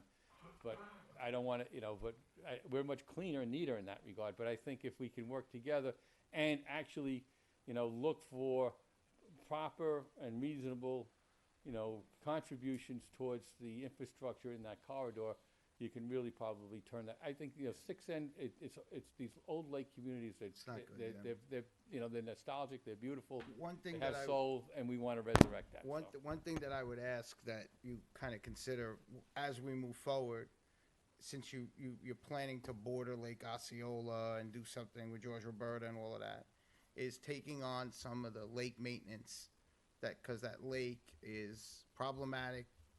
Just beaver dams and stuff like that on the actual lake. It rises. We get complaints. So somebody was doing that in the past, and they're not doing that anymore. Who knows who it was? And I think if you build some of that in, it would be with the sewers and with that, it would solve a lot of problems. I think that one of the things you have to consider, and we had looked at in the past, and sometimes is helpful to have some knowledge of what we looked at really, a drainage improvement district up there, which is something that you can do. And if you look at the entire drainage, because that also is, you have the issue with the Jefferson Valley Pond, which is a major problem. You have the culverts going under, whatever that is. It's that. You got Route 6 and all that right there where they go under. And then you have the Part 3, which really is a sink. Yep. And actually, if you don't know this, the parking lot, the mall parking lot is actually a sink as well. Yep. It's supposed to flood. It was designed to flood, but you have wetlands behind fences off the mall property that have never been maintained. And No, I understand that. I'm talking about the lake itself, not the path down the drainage. I'm talking about the lake Yes, itself. but what I'm saying, you can't. We have no problem looking to contribute our share towards all these improvements. I think that's the whole point. I think this is a compelling reason for you to consider it. I think, though, that what you have to do is you have to take a look at globally, that whole district, as to see who's contributing to it as well. You have it, and if you have this other project at the other end of the bookend, I think they have to come to the table. I think the mall should have to come to the table. I think again, it's presenting an opportunity. To change what that whole area could be. But you have to be able to accept the density, and that's the Part of the density, what was it, 200 units? That's 276, right? 286. Now, part of the density there and part of the sell point on that whole project would probably be exiting out onto Route 6 rather than exiting onto East Main Street, which is already overcrowded and so forth, coming down from Mapac and taking the Route 6 area and making the cut past Jay's gas station and so forth there. This would go out to Navajo on the one side and to 6N Right. on the other. The other issue is that there's another piece of property, and I don't know. I mean, we're exploring it. I don't know that it's going to get too far, so I'm not going to make any promises. And the thing is that there's also negotiations going, so I can't start talking about things in public. Call me on that one in the morning. But we're looking to. Yeah. If we can get other partners in the project that would enhance the project, we will do it. If we get other partners that can't enhance the project, we're not going to do it. And you're not friends with the beavers, right? Creating no beavers? No beaver dams? The exits onto 6N and the exit onto Navajo are exits and entrances that you're describing already exist. Yeah, and I think Right? That's the back entrance and the one. Yeah. And I think what you got to understand is that I think there's, the knee-jerk reaction to 276 units is, oh my God! But you know what the problem? The bottom line, it's even like the project over here. It's the fear of what the traffic is as to what the traffic will actually be at two different things. Yeah. It doesn't. That's What? I lived up in Mohegan Lake where you have the community, lakeside community, all those condos, all there on the lake. Yep. And they're right at one of the busiest intersections of this town, which is Lexington and 6. They don't cause. They're not. There's they not don't much cause- to- they don't because cause- everybody they don't thinks that cause everybody this. leaves at the same time, and they don't. No, and they don't cause. They're not the cause of the traffic issue up there. The cause of the traffic issue is going down to the Cortland Town Yeah. Center. So the thing is, you gotta know what cause and effect is. You gotta, and you have to be, circumscribed as to your criticism, and you have to narrow it. I think this is something really worthwhile for the town to consider. I hope that you share that view, and if you do, we'd like to make our application and to move it along as quickly as we possibly. We've run it up the flagpole. I think that with the 3 projects that are there, the 3 are the least ugly of the projects with the solar panels that don't even get me going with that one. We don't have time tonight. But we don't have time for that. Yeah, I know. tonight. There's a lot of other questions that were asked. We didn't have time Yeah, for. yeah. But it's. I think run up the flagpole, Michael. I'm not going to speak for my colleagues, but I think it looks great. Yeah. I'll put it out now. I think, and look, I am definitely, if we could finally do something, I remember going to Wet Willie's back in the 90s. Me too. And, That place is cool. and to see how that area has deteriorated, it makes my... It's heartbreaking because it's actually, and the town actually owns a bunch of pieces up there, if you believe it or not. Mm-hmm. So the thing is, you're actually there are so many there are real opportunities up there, but for those opportunities to come to fruition, you need, and I don't, with all due respect to the other project on contractors registered property, that's not going to be doing it. This is the project that really holds the key to the revitalization of that area. And I think that, and when you're talking about all the other issues that we're talking about in Yorktown, housing, blah, blah, blah, everything else, I think this really fits with what we, and it's going to be environmentally sensitive. I think it's the one thing that's, I don't look at a piece of property like this that has streams, that has wetlands, to be a liability. It can actually be, these are resources that can be great aesthetic amenities to any project, and I think that's the approach that needs to be taken. That's the approach that will be taken. I think you're going to end up with a really nice product at the end of the day. Good deal. Thank you, Michael. All right, thank you, Michael. Thank you, Michael. I'll be coming to your office to ask you some questions. 3 minutes, you told me? 3 minutes. Susan, you got 3 minutes. Get up there. Okay, Susan. No, it's for the kiosk. This is good. This is all good. It's just for Not the a kiosk. problem. Because of the resolutions. I'm only teasing with you, Susan. Diana can put her timer on. No. I'm I'm only teasing you. Thank you. I appreciate your adding this.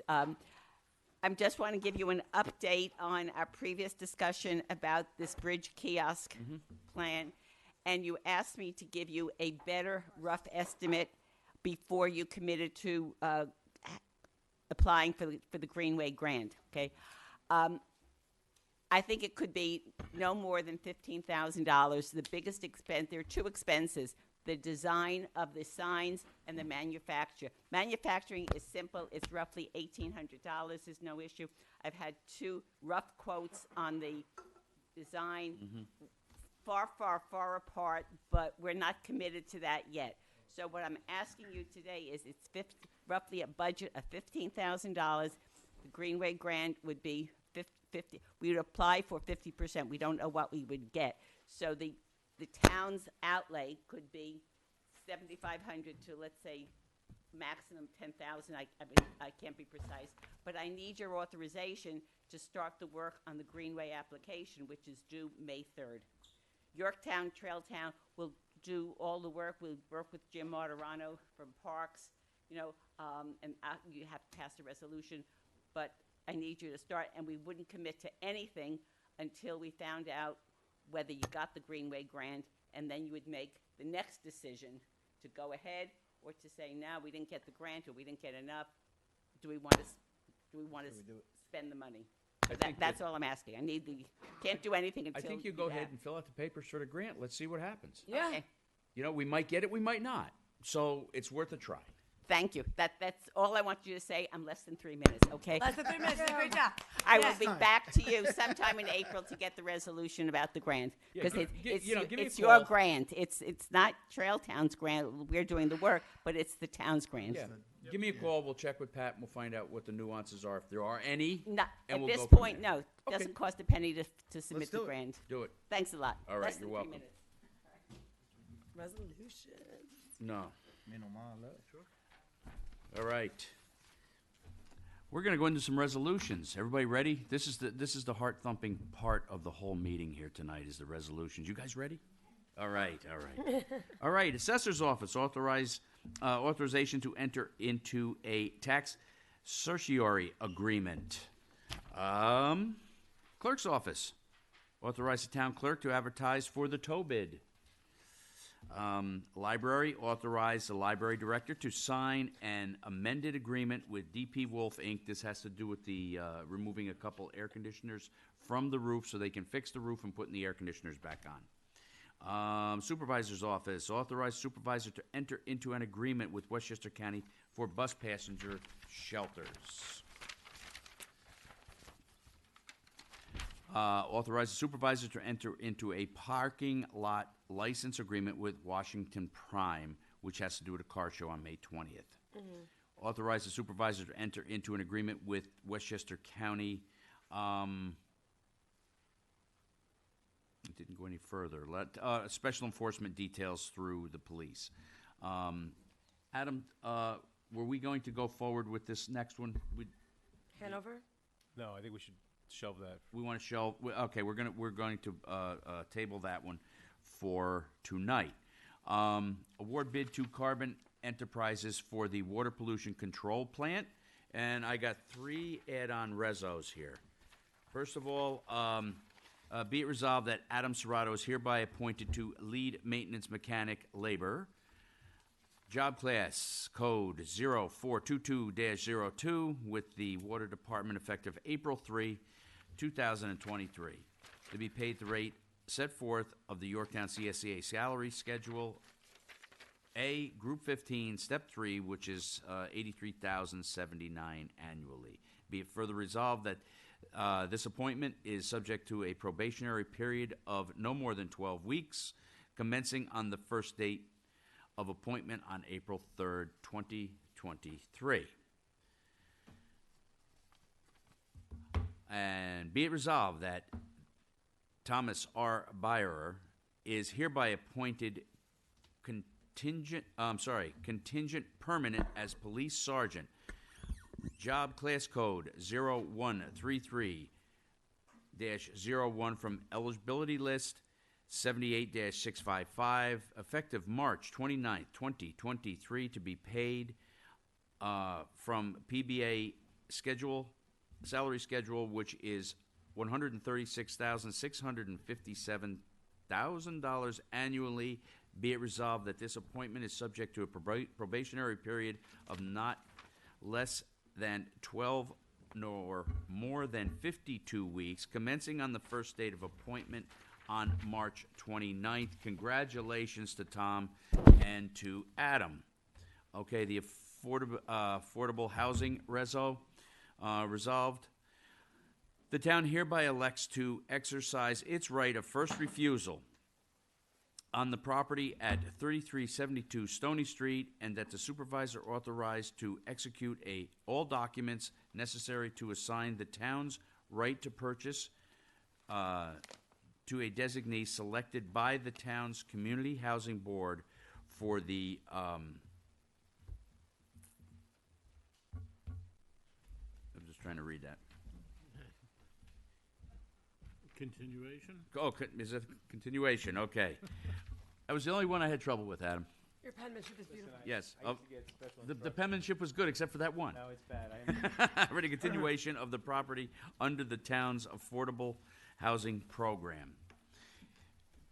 Can I have a motion? Motion. Tom, you missed the finance department one. Which one? Comptroller. The budget transfer. The budget transfer? You did that one. Certiorari? Which one? The Finance authorized Department? To process the following budget from. Oh, authorize the comptroller to process the following budget transfer. $6,000 from Emergency Medical Services Fund balance to YVAC paramedic support. Okay, can I have a motion? Motion. And second? Second. Any opposed? All approve? Yes. Aye. Motion carries. Can I have a motion to adjourn? Motion. Motion to adjourn. Second? Okay, I can't say. Second. Second. I can't say second. I can say aye, All in favor? right? Aye. Opposed? Motion's carry. Good night, Yorktown.